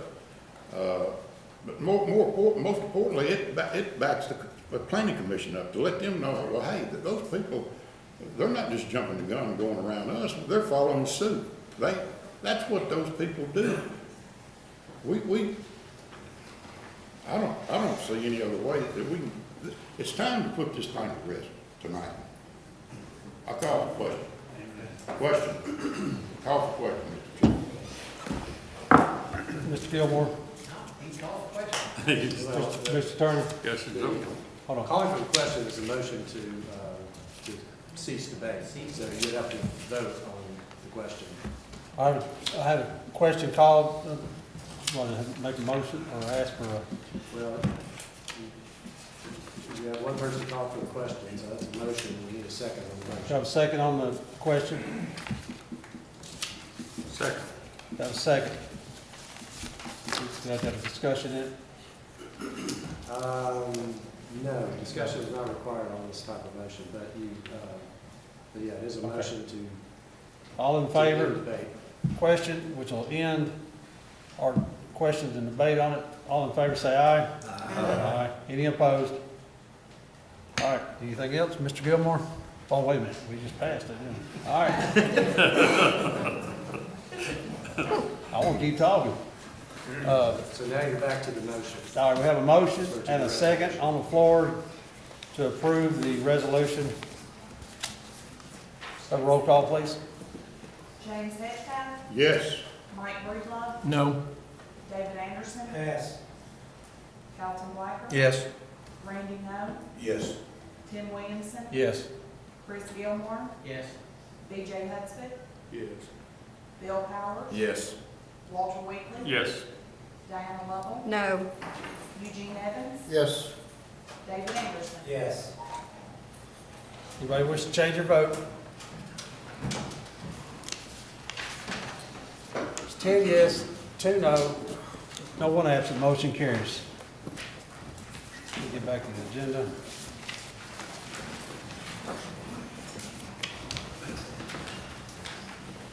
Okay, under new business, item B, proclamation declaring May 2026 as ALS Awareness Month in Cheatham County, Tennessee. Mr. Mary, you have something to read? Well, we have it for the commission. We can present it next month. Okay. We do have, if you don't mind, ALS, they may want to speak about this. We do have Okay. representatives in the office, in the audience tonight. They have something to say. No objection. Yes, sir. You want to come up there? Yes, sir.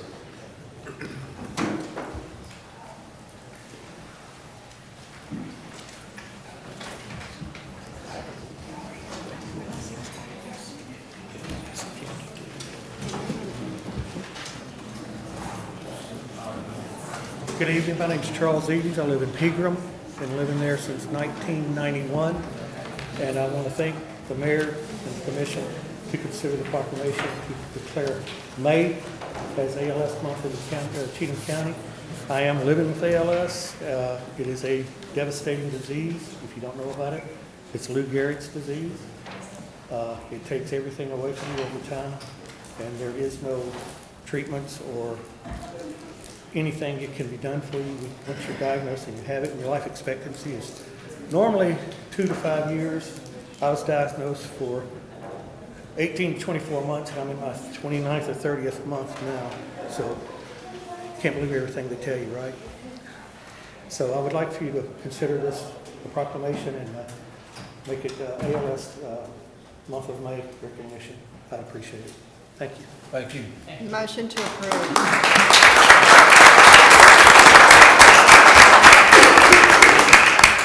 We have a motion by Mr. Lovell. Second.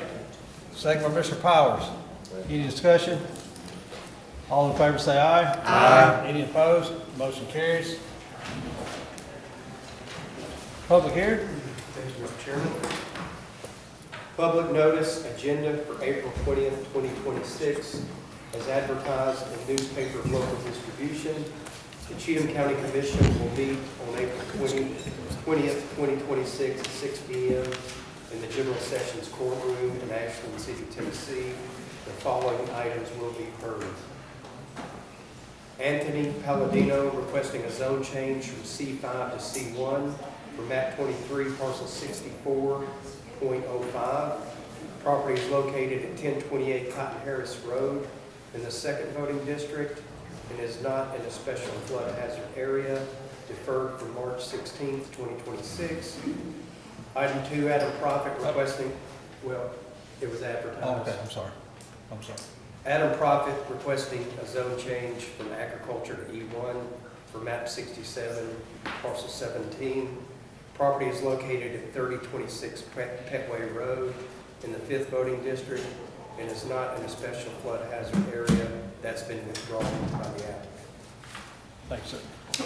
Is there anyone in the audience who wishes to speak for or against item 1? You can come up.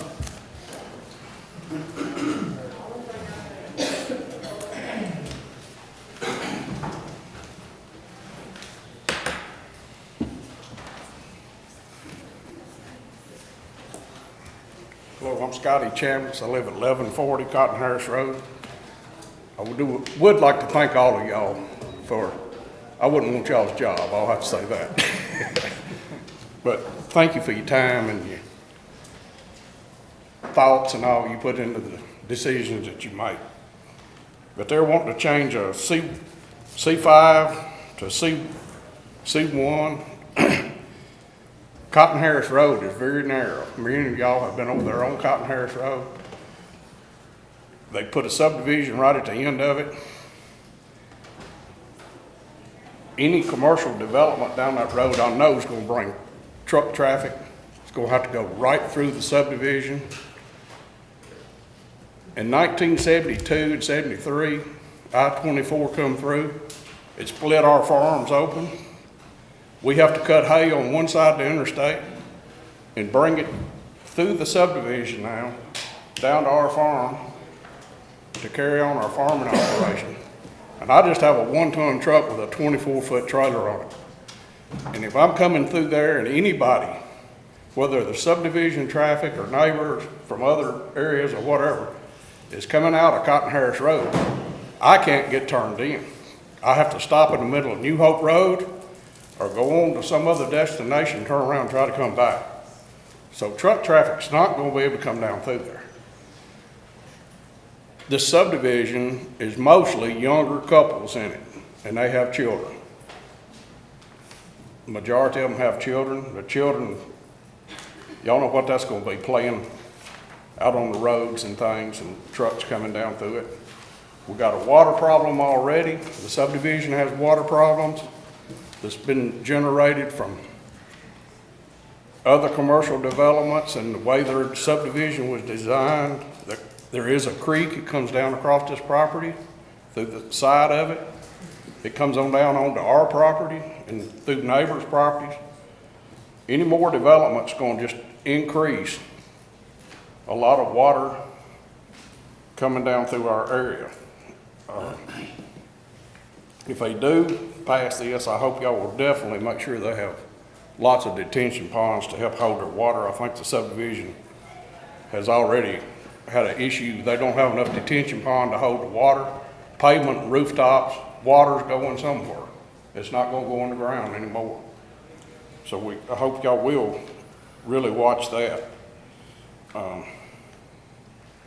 And changing from a C5 to a C1, it's going to open a lot of different doors for different things to go in there. And I'm afraid that,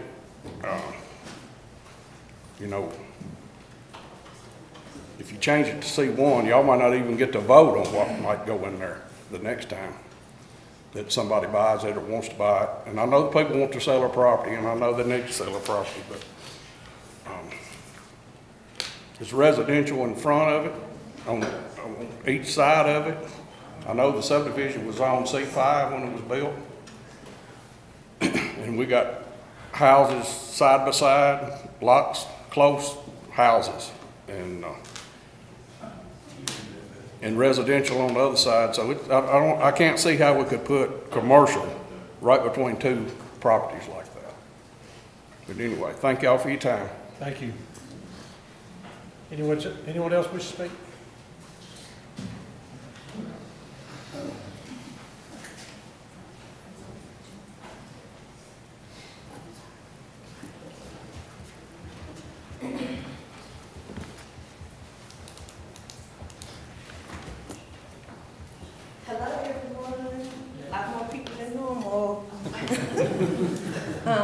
I'm one of the frequent flyers of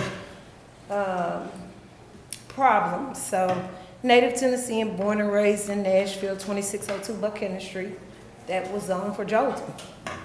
That is now downtown. So I am the growth that you see coming your way. My grandmother bought a house for $7,000. We sold it for $40,000. It's now $500,000. That's your growth. That's your growth. I live in that subdivision. I am the big lot next to where you see the C5 big lot. I paid $8,000 for swampland. That developer came in, and I apologize, Susie, and I apologize to both of y'all because we had no clue. And I'm sure you all passed it with good intentions. You had the benefit of the doubt that the developer was gonna come in and do the right thing. They didn't. We're drowning over there, literally drowning. There's water. We've got a 30-year-old mom with 5-year-old kids that sits right there on that corner. I begged that child not to buy that house. And the first flood that came through there, that little girl almost got swept away. And now we've got the developer about to call y'all and put codes on us because we put fences up because I've got a swampland and I shouldn't. But I am what you see when you say growth is coming. Just because growth is coming doesn't mean it's right. Growth came to Nashville and we are miserable. And you're miserable and you're feeling the effect. So you gotta pick a side of the fence and stand on it. I love my neighbors. I love Miss Susie and the fact that I gotta know her, but at the same time my heart is broken that I can't imagine the peace and quiet she had before. I drive a F-250. I can't come down the side of the street with a Toyota Yaris. I have a pressure washing truck. I have a 16-foot trailer on the back. I do commercial pressure washing. I can't leave my neighborhood with a Yaris, something that's really no more bigger than this desk, and come up that street. When we were impacted by the storm, 5 days, I believe it was, or at least between 4 and 5 days. Forgive me if I get it wrong, because I'm not here for exaggerations. I just want you all to really know what's going on in your community. Because Nashville apparently didn't have these meetings. Because if they did, they would have slowed it down. But I was in East Nashville when it first started happening. I was part of that first crew. I lived on Eastland, 2718. It was real quiet and residential, and then we called them the tall and skinnies. And I was like, it's coming. And like people said, growth is coming. And now 20 years later, you're miserable with Nashville's traffic. You don't take your families downtown to enjoy downtown no more. The outsiders do. You don't take your family to do. I'm proud to be a Tennessean. I'm a Patton, General Patton. I am who I am. And a lot of you all who are Tennesseans, I'm sure are proud to be Tennesseans too. But is that what we've resorted to, is growth is coming? Change is coming, it's inevitable? Well, if it's inevitable, why aren't we controlling what people are doing to our land? That is ours, that our families have fought and shed blood for. That subdivision that I love, I'm almost miserable for the past 2 years because I'm in constant fights. I have been at this courthouse. I've got a husband who's been pressure washing since 4 o'clock this morning that is not getting fed because I'm serious about my community. But I need you to be serious too. Yes, there are people that's for it, and you're right, growth should come, but it should be well planned and well thought at.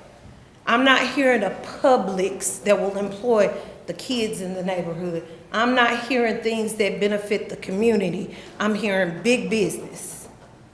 If you do the math on that subdivision, that developer's made about $20 million. I asked you, the commission, to tell me, as a taxpaying citizen, how much of that did they pour into this community? Because if they did, they didn't pour it on that street. They won't even come clean out the things like they're supposed to. And I gave them the benefit of the doubt up until the fact that we got told recently with our flood issues, they called codes on us. So that is what you're voting for from somebody who's actually from the outside that's moved to the quiet area. I moved to this because I'm a child of a grandmother who had 11 kids. 9 are still living. Everybody's in their 70s and they live in the Whites Creek area right around Kid Rock. So I was elated to know I could live this close to Nashville. Why do you think that big business is coming? They're not coming because there's beautiful acreage and they want to be there. They're coming because they're that close to Nashville. And that Nashville tourist money will be well spent in your county. And true enough, you'll see a little bit of it and make a little changes, but it's not going to benefit your school systems. It hasn't benefited Nashville school systems. Look at the skyscrapers. Nashville can't employ teachers. They don't have the police presence that they should. They didn't do anything with the money that growth came with. And all I ask is that you take a look, and I'm not here to fight one way or the other. I just want people to look at the reality of it. I hear that so much. I was a part of a company called Phillips. Here's what bothered me, and then I'll let you all go. When they hire 40 people, and they say, where are you from? And you say you're from Nashville, and they say, you from here? You mean like you live, like born and raised? It's insulting. What do you mean? Out of 40 people that company employed, 2 people, me and my cousin, were the only native Nashvillians. It's sad that that's the growth. And true enough, your grandkids might sail down the line, so be it. But truly, you didn't work and borrow and save and spend long, hard hours to get right here. When we used to go to stuff like that, we went to Fairfield Glades in the middle of nowhere. So there's plenty of space in Tennessee for them to develop. They don't have to come right here where your homes are. And I'm sorry about the subdivisions because I'm one of them, but I never imagined that our subdivision was gonna come in and destroy those 3 people back there who are amazing neighborhood like it has. But it has destroyed the 3 of those people, and they have been nothing but good to us. They are still the old school neighbors that come by and bring fruit and things like that, check on you when you're sick. But I have destroyed, my home purchase destroyed those 3 people, and they still stand up and fight with me. So I just hope you hear what's really going on from somebody who really lives it, instead of just arguing over, well, who's for it, who's against it. Listen, it ain't about who's for it and who's against it. It's about what is it really doing to the root of the volunteer state. All right, if you really for Tennessee, then don't just settle on growth is coming. Control the growth is all I'm asking. So with that said, I ask that until we fix the infrastructure of that flooded community, and until you all come through there and see what's going on after it rains, please don't make any changes right now. I know he wants to sell, and I'm all for him selling. I don't want to block anybody's blessing, but not at the expense of any further destruction, because right now, y'all should actually just cease all construction over there until you come evaluate what's going on in that neighborhood. Thank you. Thank you.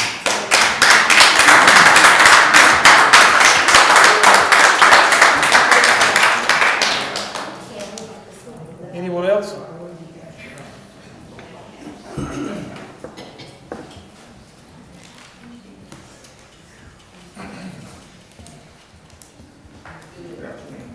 Good afternoon, everybody. My name is Juan Roman.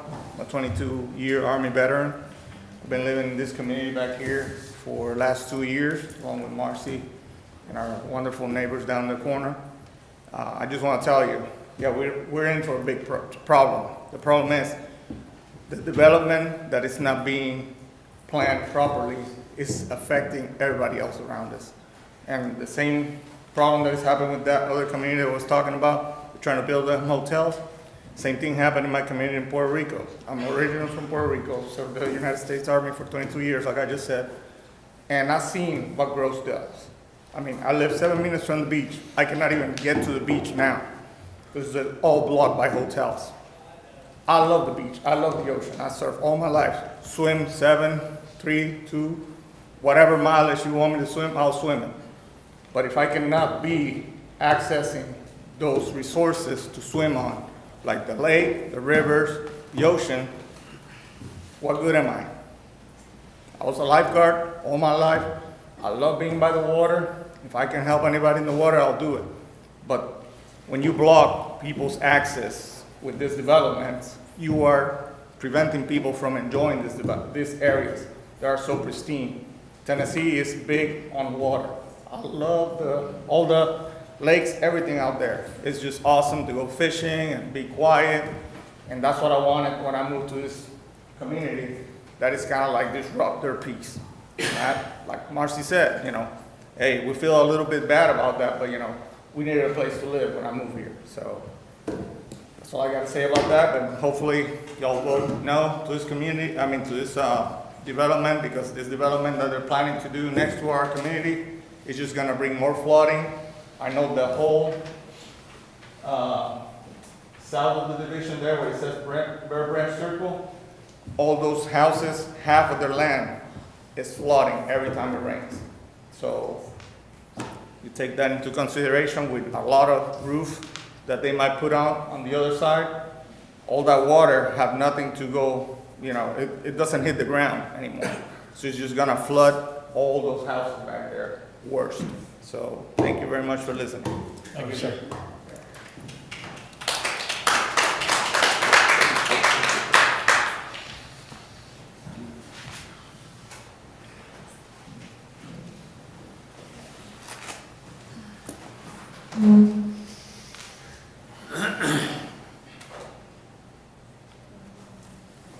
My name's Dana Bracy.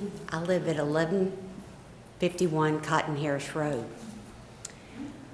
My parents bought the property 50 years ago and have been faithful taxpayers. The house I live in that my parents built is at the bottom of Bear Branch. So if we add more concrete upriver, up creek, it's down in my front yard. And my mother is still alive. She's 89 in a memory care facility. I'm the last descendant for this property. And it was my parents' Shangri-La in the country. My dad grew up in Jolton. The road is narrow. The drainage is not adequate. More commercial traffic will not do any of us any good. I respectfully ask that you keep this area as I'd like to see it stay residential, but I ask that you do not upgrade the commercial zoning just in the best interest of everyone who is already paying taxes and dealing with the drainage and the traffic problems. Thank you. Thank you.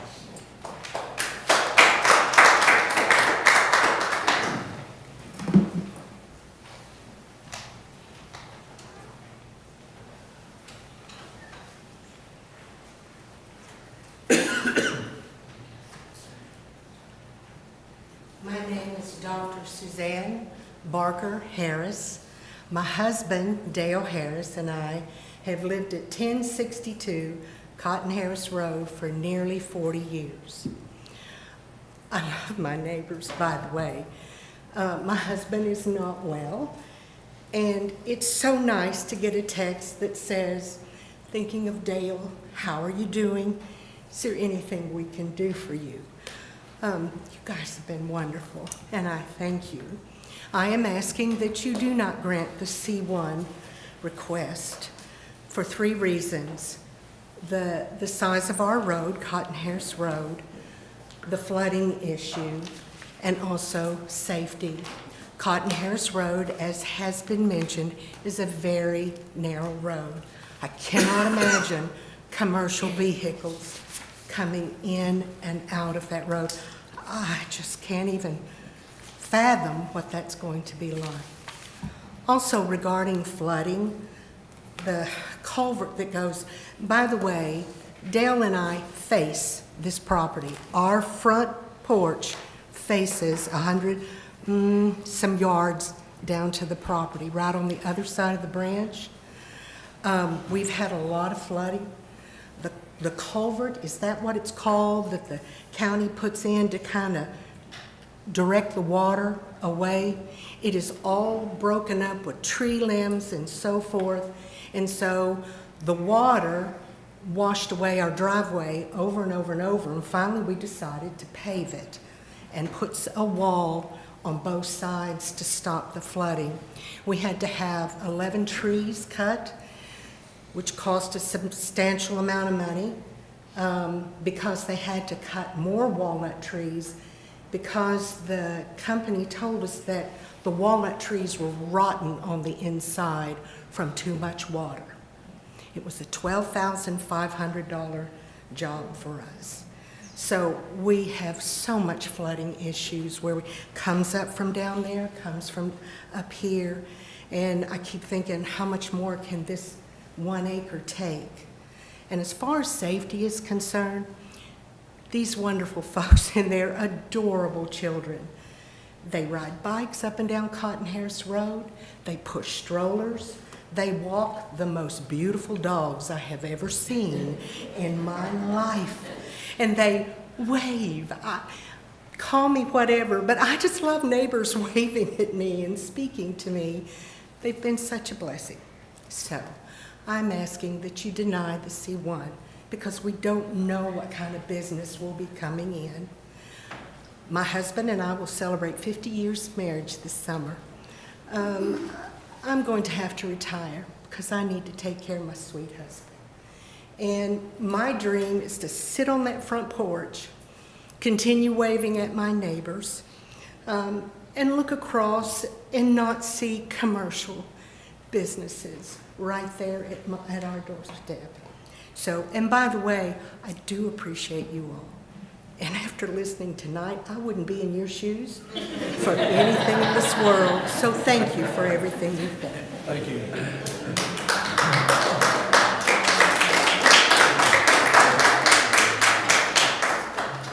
Do we have anybody else that wishes to speak?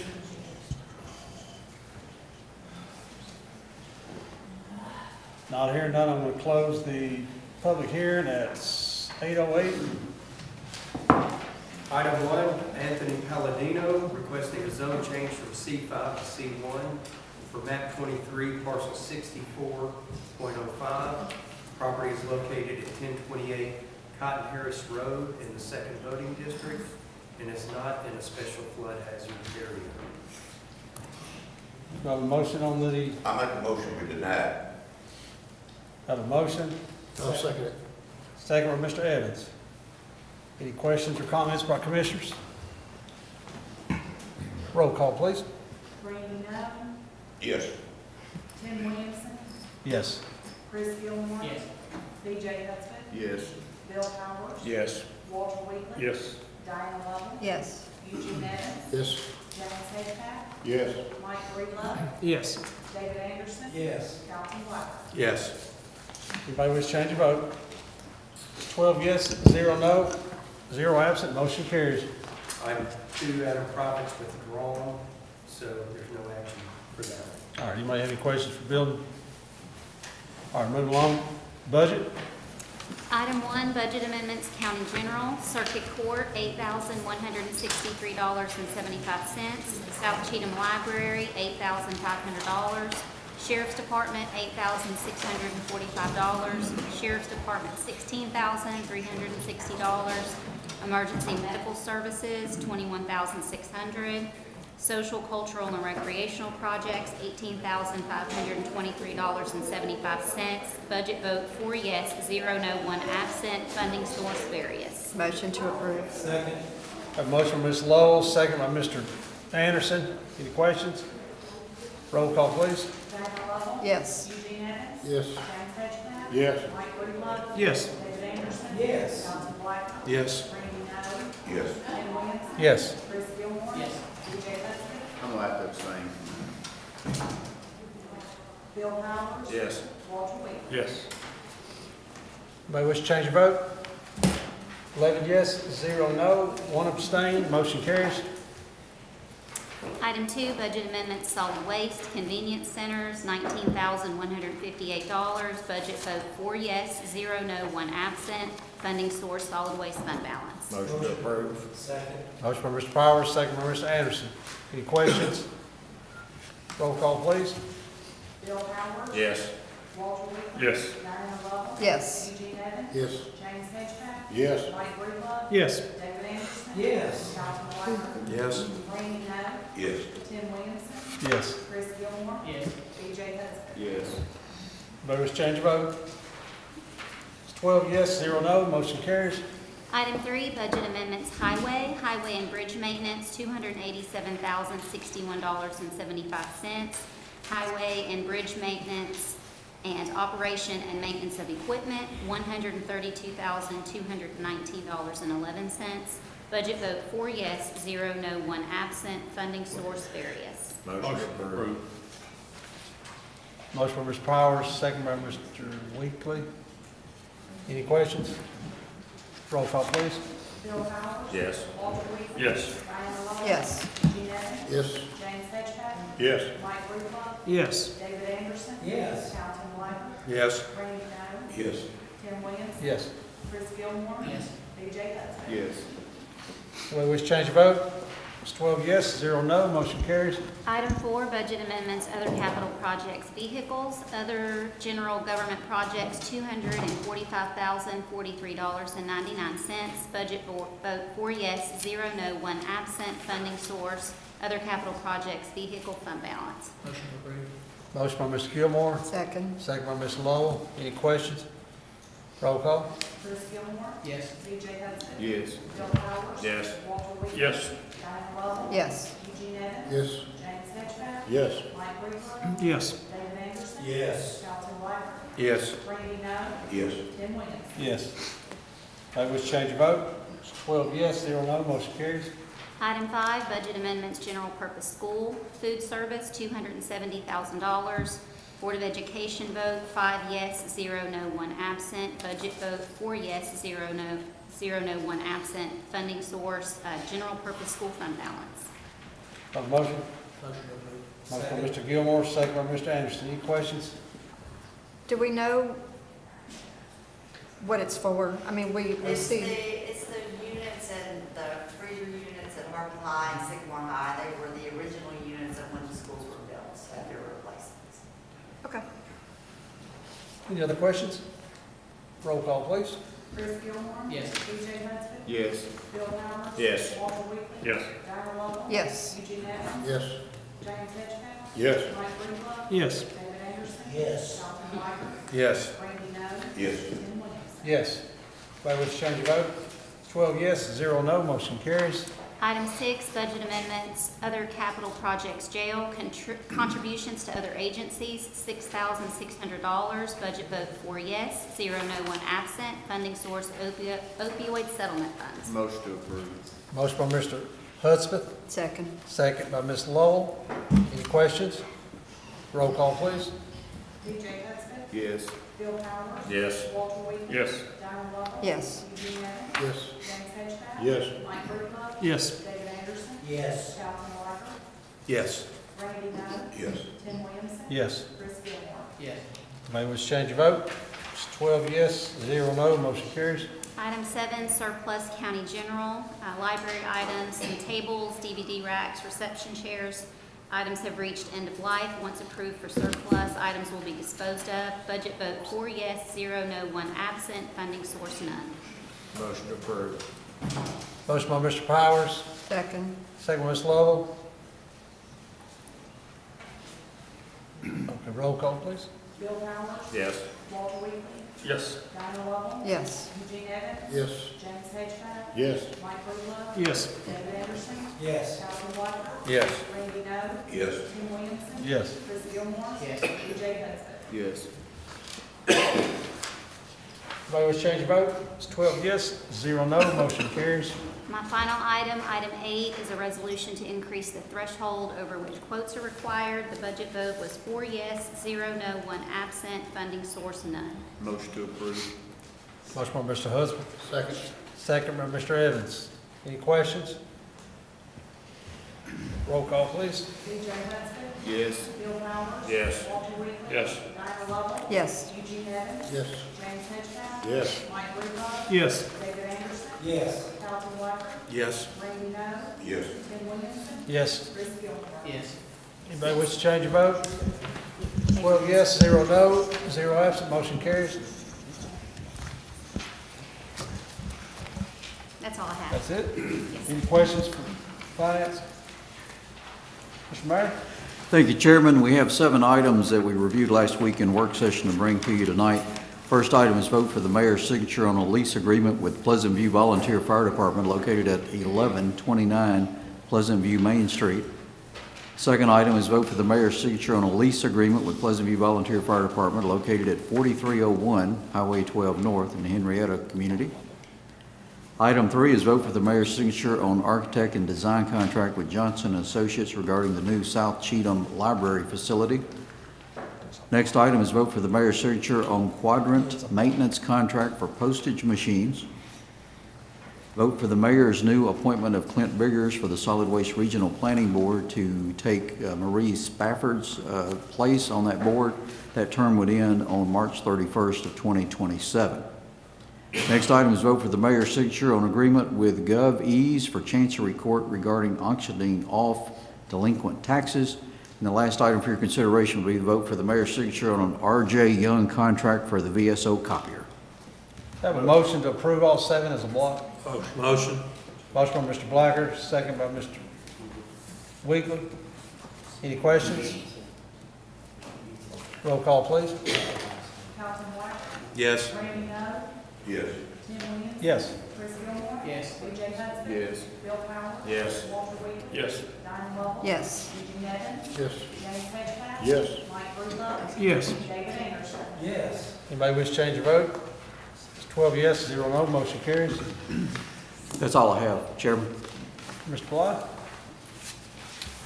Wanted to revisit a discussion we had at the last meeting regarding primaries for county offices.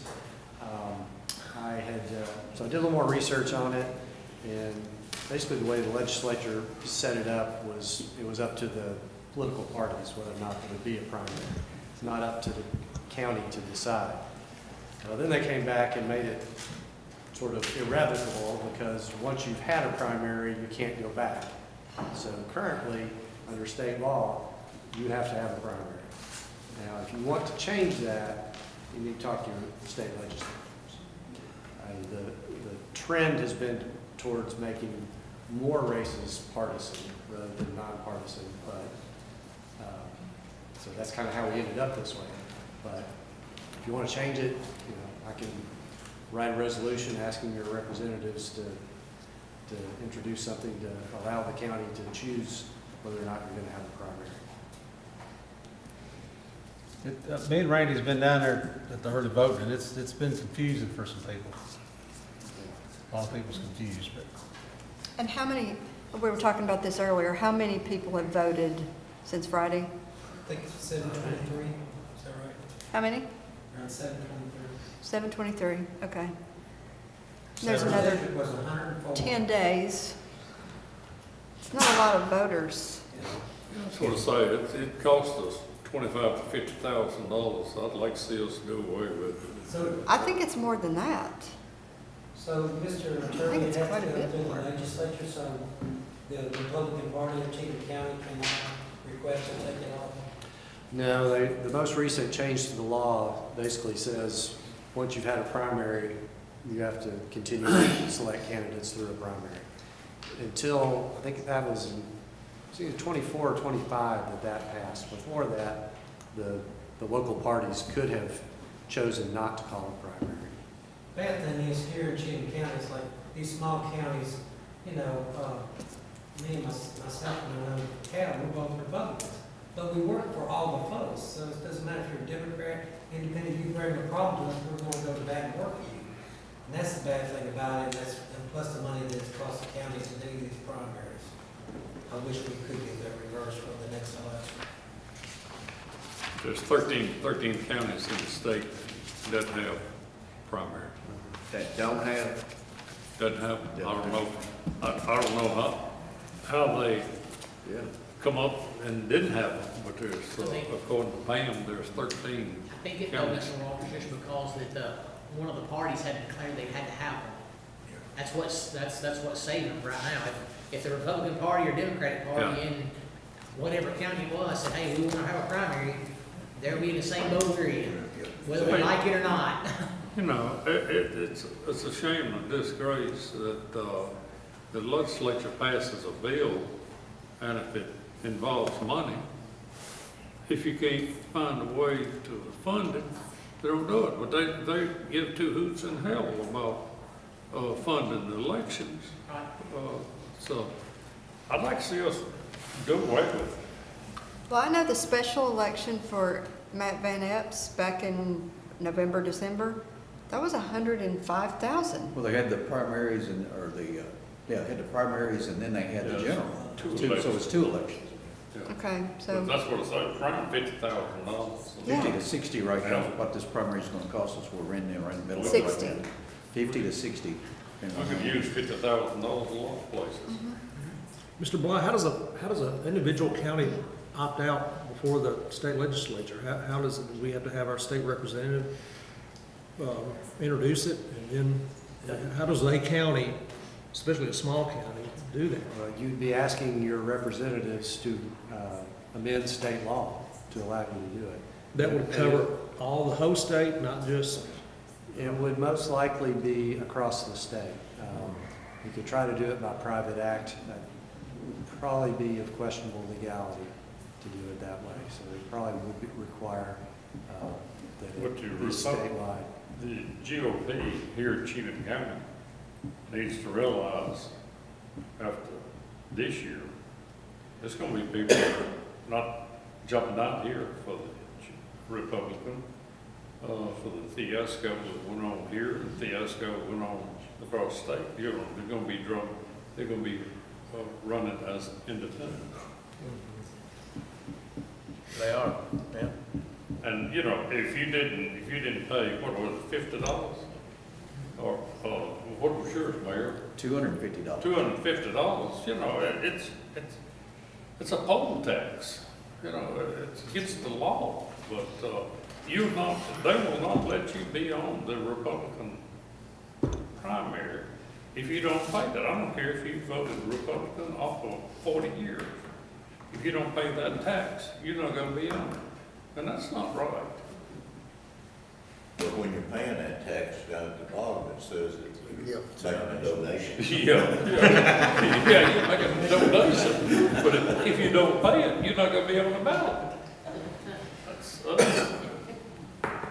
And, you know, it's not a Republican primary. Independents vote in it. Democrats vote in it. It's a thing there, state law. People, they vote. It's money wasted. Anybody else have anything else for the attorney? I do, Mr. Chair. Yes, sir. Mr. Bly, would you, we were talking about if you're not present, about not being paid. I think you've done some homework on that. Would you bring that to light, please? So Mr. Hedgepath had asked me about this, and so I did some research about how the county commission is paid, how they're required to be paid. And so it is possible to set it up. The minimum payment is based on attendance at meetings. Now, you can do it other ways as long as you don't go below that. But you can set up payment based on, you get paid for attending the meeting. And of course, the inverse of that is if you don't attend the meeting, you don't get paid. Mr. Hedgepath asked me to take a look at that, and that was the result. What if people are, like, I've missed very few meetings. 2 of them was because my parents died. Am I gonna be punished for that? Should I be punished for that? No, I think it would be, Or is it multiple I think there meetings? could be, that would be an exception. Multiple absences, right? That would be an exception. Okay. To me, I mean, it'd be just like anything else. I mean, If you're down with the COVID or flu, you shouldn't be punished either. You're laying in the hospital, Because that's I sure one want thing. to my fellow commissioners, yeah. But I understand if you're, say you miss 4 or 5 months or 3 months or whatever, no excuse. I mean, if you planned a vacation, and you miss the commission meeting, you shouldn't be paid. Because you should have planned your vacation. Sometimes, I don't know about vacations, I don't get them. What's up? I'm on cleaning service, but sometimes just because of family stuff, I know that could be a problem. So you, like, my buddy here he went to Hawaii, you know. So sometimes, you know, it's because of family, because of their work schedule and stuff, and unfortunately it comes up during that. So I think if we're gonna do that, I think it should be for a person who misses multiple meetings and, you know, and no legitimate reason or something. But folks who like, unfortunately, like, your scheduled vacation that came up during that, I don't think that should be punished. And I sure don't want to be punished because my parents passed away, because they're more important to me than coming to a commission meeting. I agree with that 100%. I'm just saying there's some exceptions. But just to go to your brother's ball game, that ain't one of them. Jimmy, is this something we can look at after May 5th? I mean, it don't appear that the support's there. I mean, that's just my gut feeling. I understand. I plan everything I do around this commission meeting. Everything revolves around this commission meeting, because I took an obligation to the county. And I'm not gonna let them down. I'm not gonna let the county down. I'm here. I'm gonna be here. Unless I'm in the hospital or I'm in a casket somewhere. And that's just a personal thing. I mean, that's just me. Let's think about that and we'll bring it up. We'll bring it up again. Anybody else for the attorney? Did you have a chance to look over the Alderman Woods? I have not. Okay. Anybody else? All right, moving along. All right, Miss Abby has she needs us to vote on a signature for the, wait a minute. It's a license agreement with local government from our website. I just think approval for me to sign it. Motion to approve.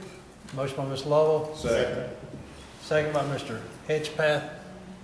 You got a roll. All in favor say aye. Aye. Any opposed? All right. Ms. Henderson? I do. I normally don't like to speak, but I want to tonight because I want to echo what David Anderson said. I appreciate you guys so much in what you do, the thankless hours that you spend, and it's not just sitting here at, it's 8:30, it's not just tonight. I see you in the office, I see you meeting, I see our fabulous mayor everywhere he is, in and out. I'm sorry that people are so darn mean, and we've got this wonderful county that we live in. I appreciate y'all, I thank y'all for everything you do, even if you oppose what I ask for the budget, that has nothing to do with the promise. I'm just kidding, but I just want to say thank you, and I'm sorry for people who don't have enough sense to disagree with you and still walk away and not even speak. You don't even have to speak. You don't have to be my friend, but thank you for what you do, Mr. Mayor. I appreciate you more than I can say.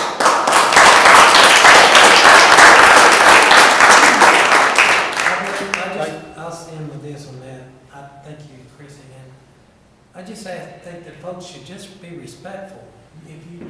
Regardless if you was for or against something, just respectful. They attacked Mike. You know, they attacked us, they attacked our mayor, and, you know, commissioner, we work, the attorney, and we work for these folks, and we work hard for you, and we try to make the right decisions, but just do it in a respectful way. All right. Me personally, I'm tired of the accusation that I'm gonna take. If I'm gonna take, I'm gonna where the money's at. Mr. Bankley, you got anything? Yes. What Chrissy said.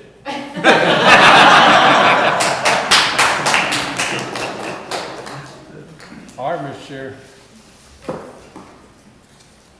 Any up? Oh, I'm sorry. I looked. I didn't see you. I'm sorry. Sorry. I scanned the whole room. You're not in my district. I agree also with Chrissy. I think this is a place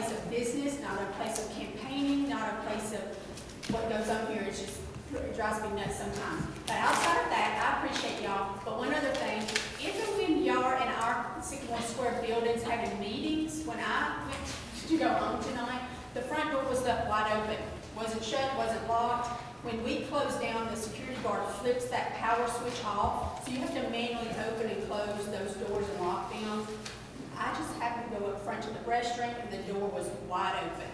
So I did close it and latch it. So if you're in our building and you're the last one to leave, please shut that door and find one of us. Someone's normally there. I'm normally there. I was supposed to go back and lock that. I take full responsibility in this election season. I wasn't gonna call you out on it. That's okay. I told him I'd be back there. Everybody got out, and I came straight here with that when I left office. I didn't even think about it. Or if you forget, text me. I'm probably there. Or me, I'm always there too. All right, Miss Stacy, I know it's been a long night. I appreciate you waiting on us. I prepared a 15-minute speech, but I decided I'm going to go easy on it tonight. No, we had our budget meeting last week with our board members, and we're doing things a little different this year.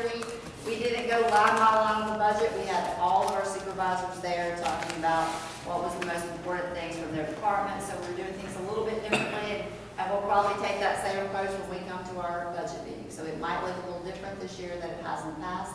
We've also been preparing a new 5-year plan. This is finishing out my first year, so hopefully by June, I'll be presenting the board my 5-year plan going forward, and I just appreciate everything that you did.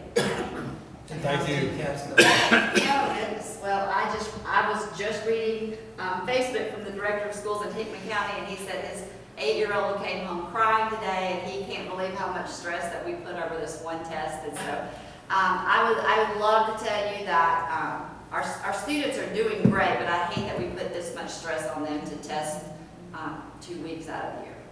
But yes, I've heard it's going well though. Thank you. Thank you.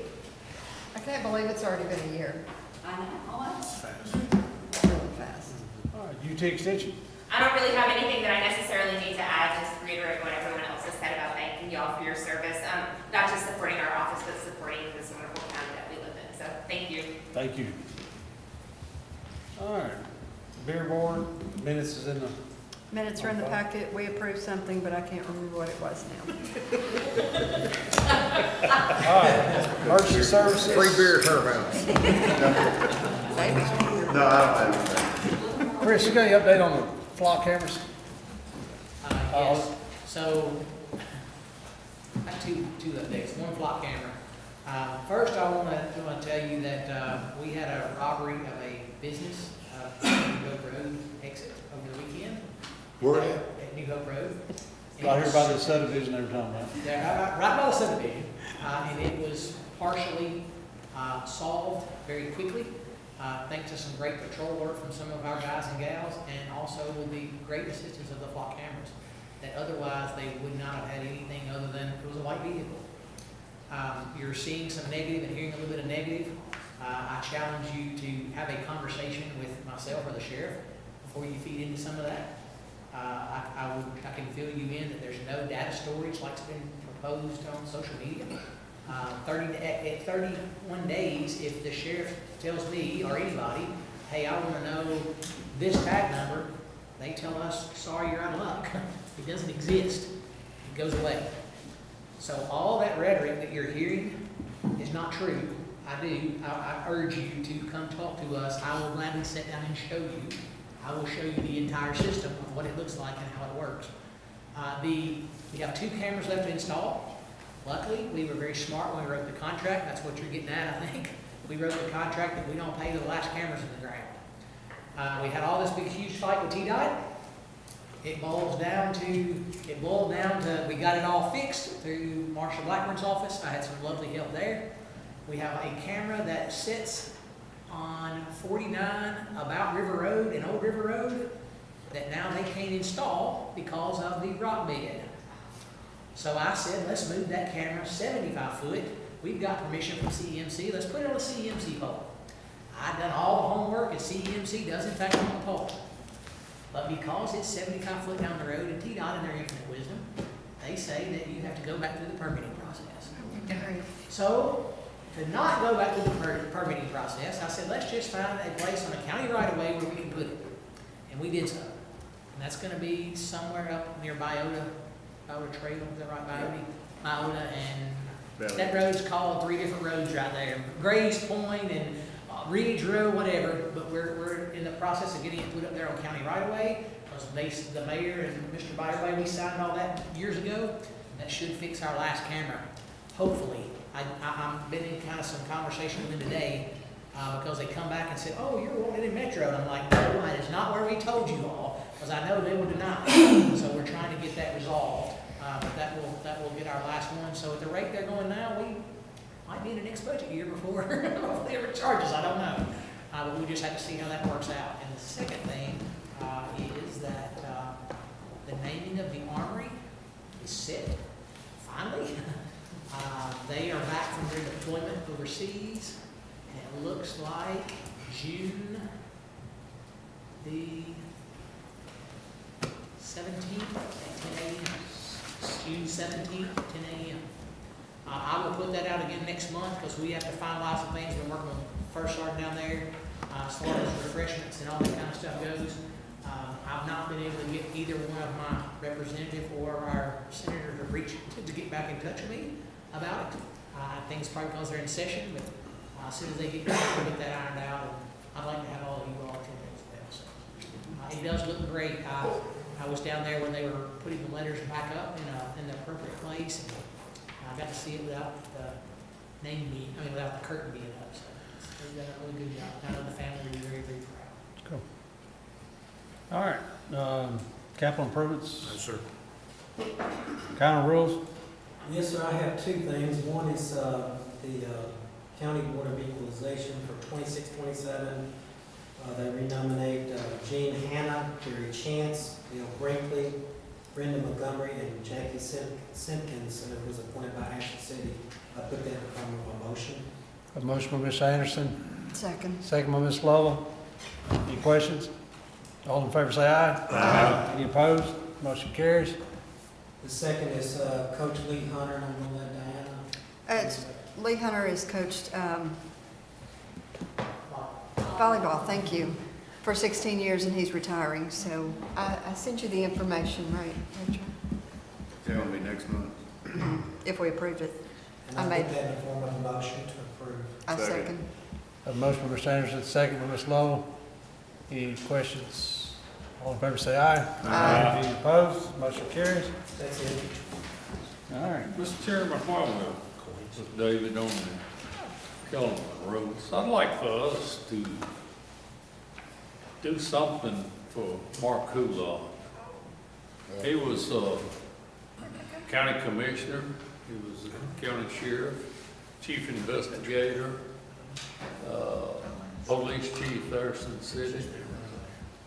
I'd like to. You want to bring that up for next month? Yes. I know we had talked about it and everything. I think the mayor's got a lot of information. We can pull it together pretty easy. So, I mean, he was a Frenchman, but Cheatham County. So Dave, you're gonna put that on the list for next month?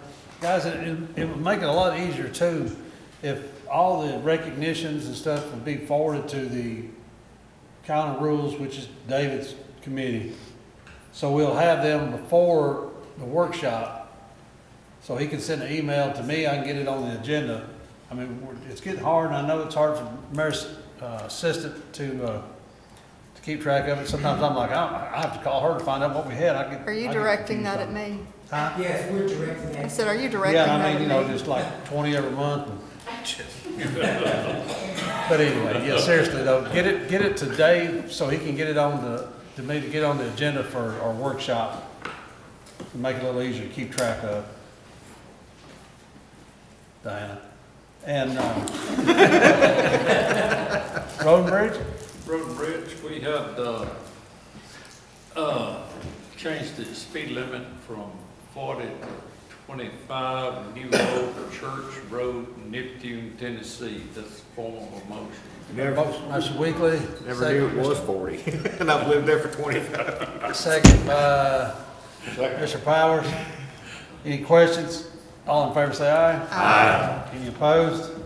We also talked about the Autumn Woods, shack, and the mayor, the attorney's looking into it, so we'll have something on that next month. Up at the end of the road. Up at the end of the road, the bus stop. Yep. We don't know what's going to happen to it. I asked, that's what it was supposed to be, it was a bus stop for the kids. Yeah, they want one. Part of the phone. Yeah, they want to take and, decorate it or whatever. All right. Any other new business? Consent calendar, got a motion? Motion. Motion by Mr. Powers, Second. second by Mr. Hudspeth. All in favor say aye. Aye. Any opposed? Any announcements? I have a question. Yes, ma'am. Who brought the coins? Uh, Are they mad at me? I didn't get one. You're not a You're not a veteran. Oh. Oh, okay. All right, motion adjourned. Motion adjourned. You got it, bud.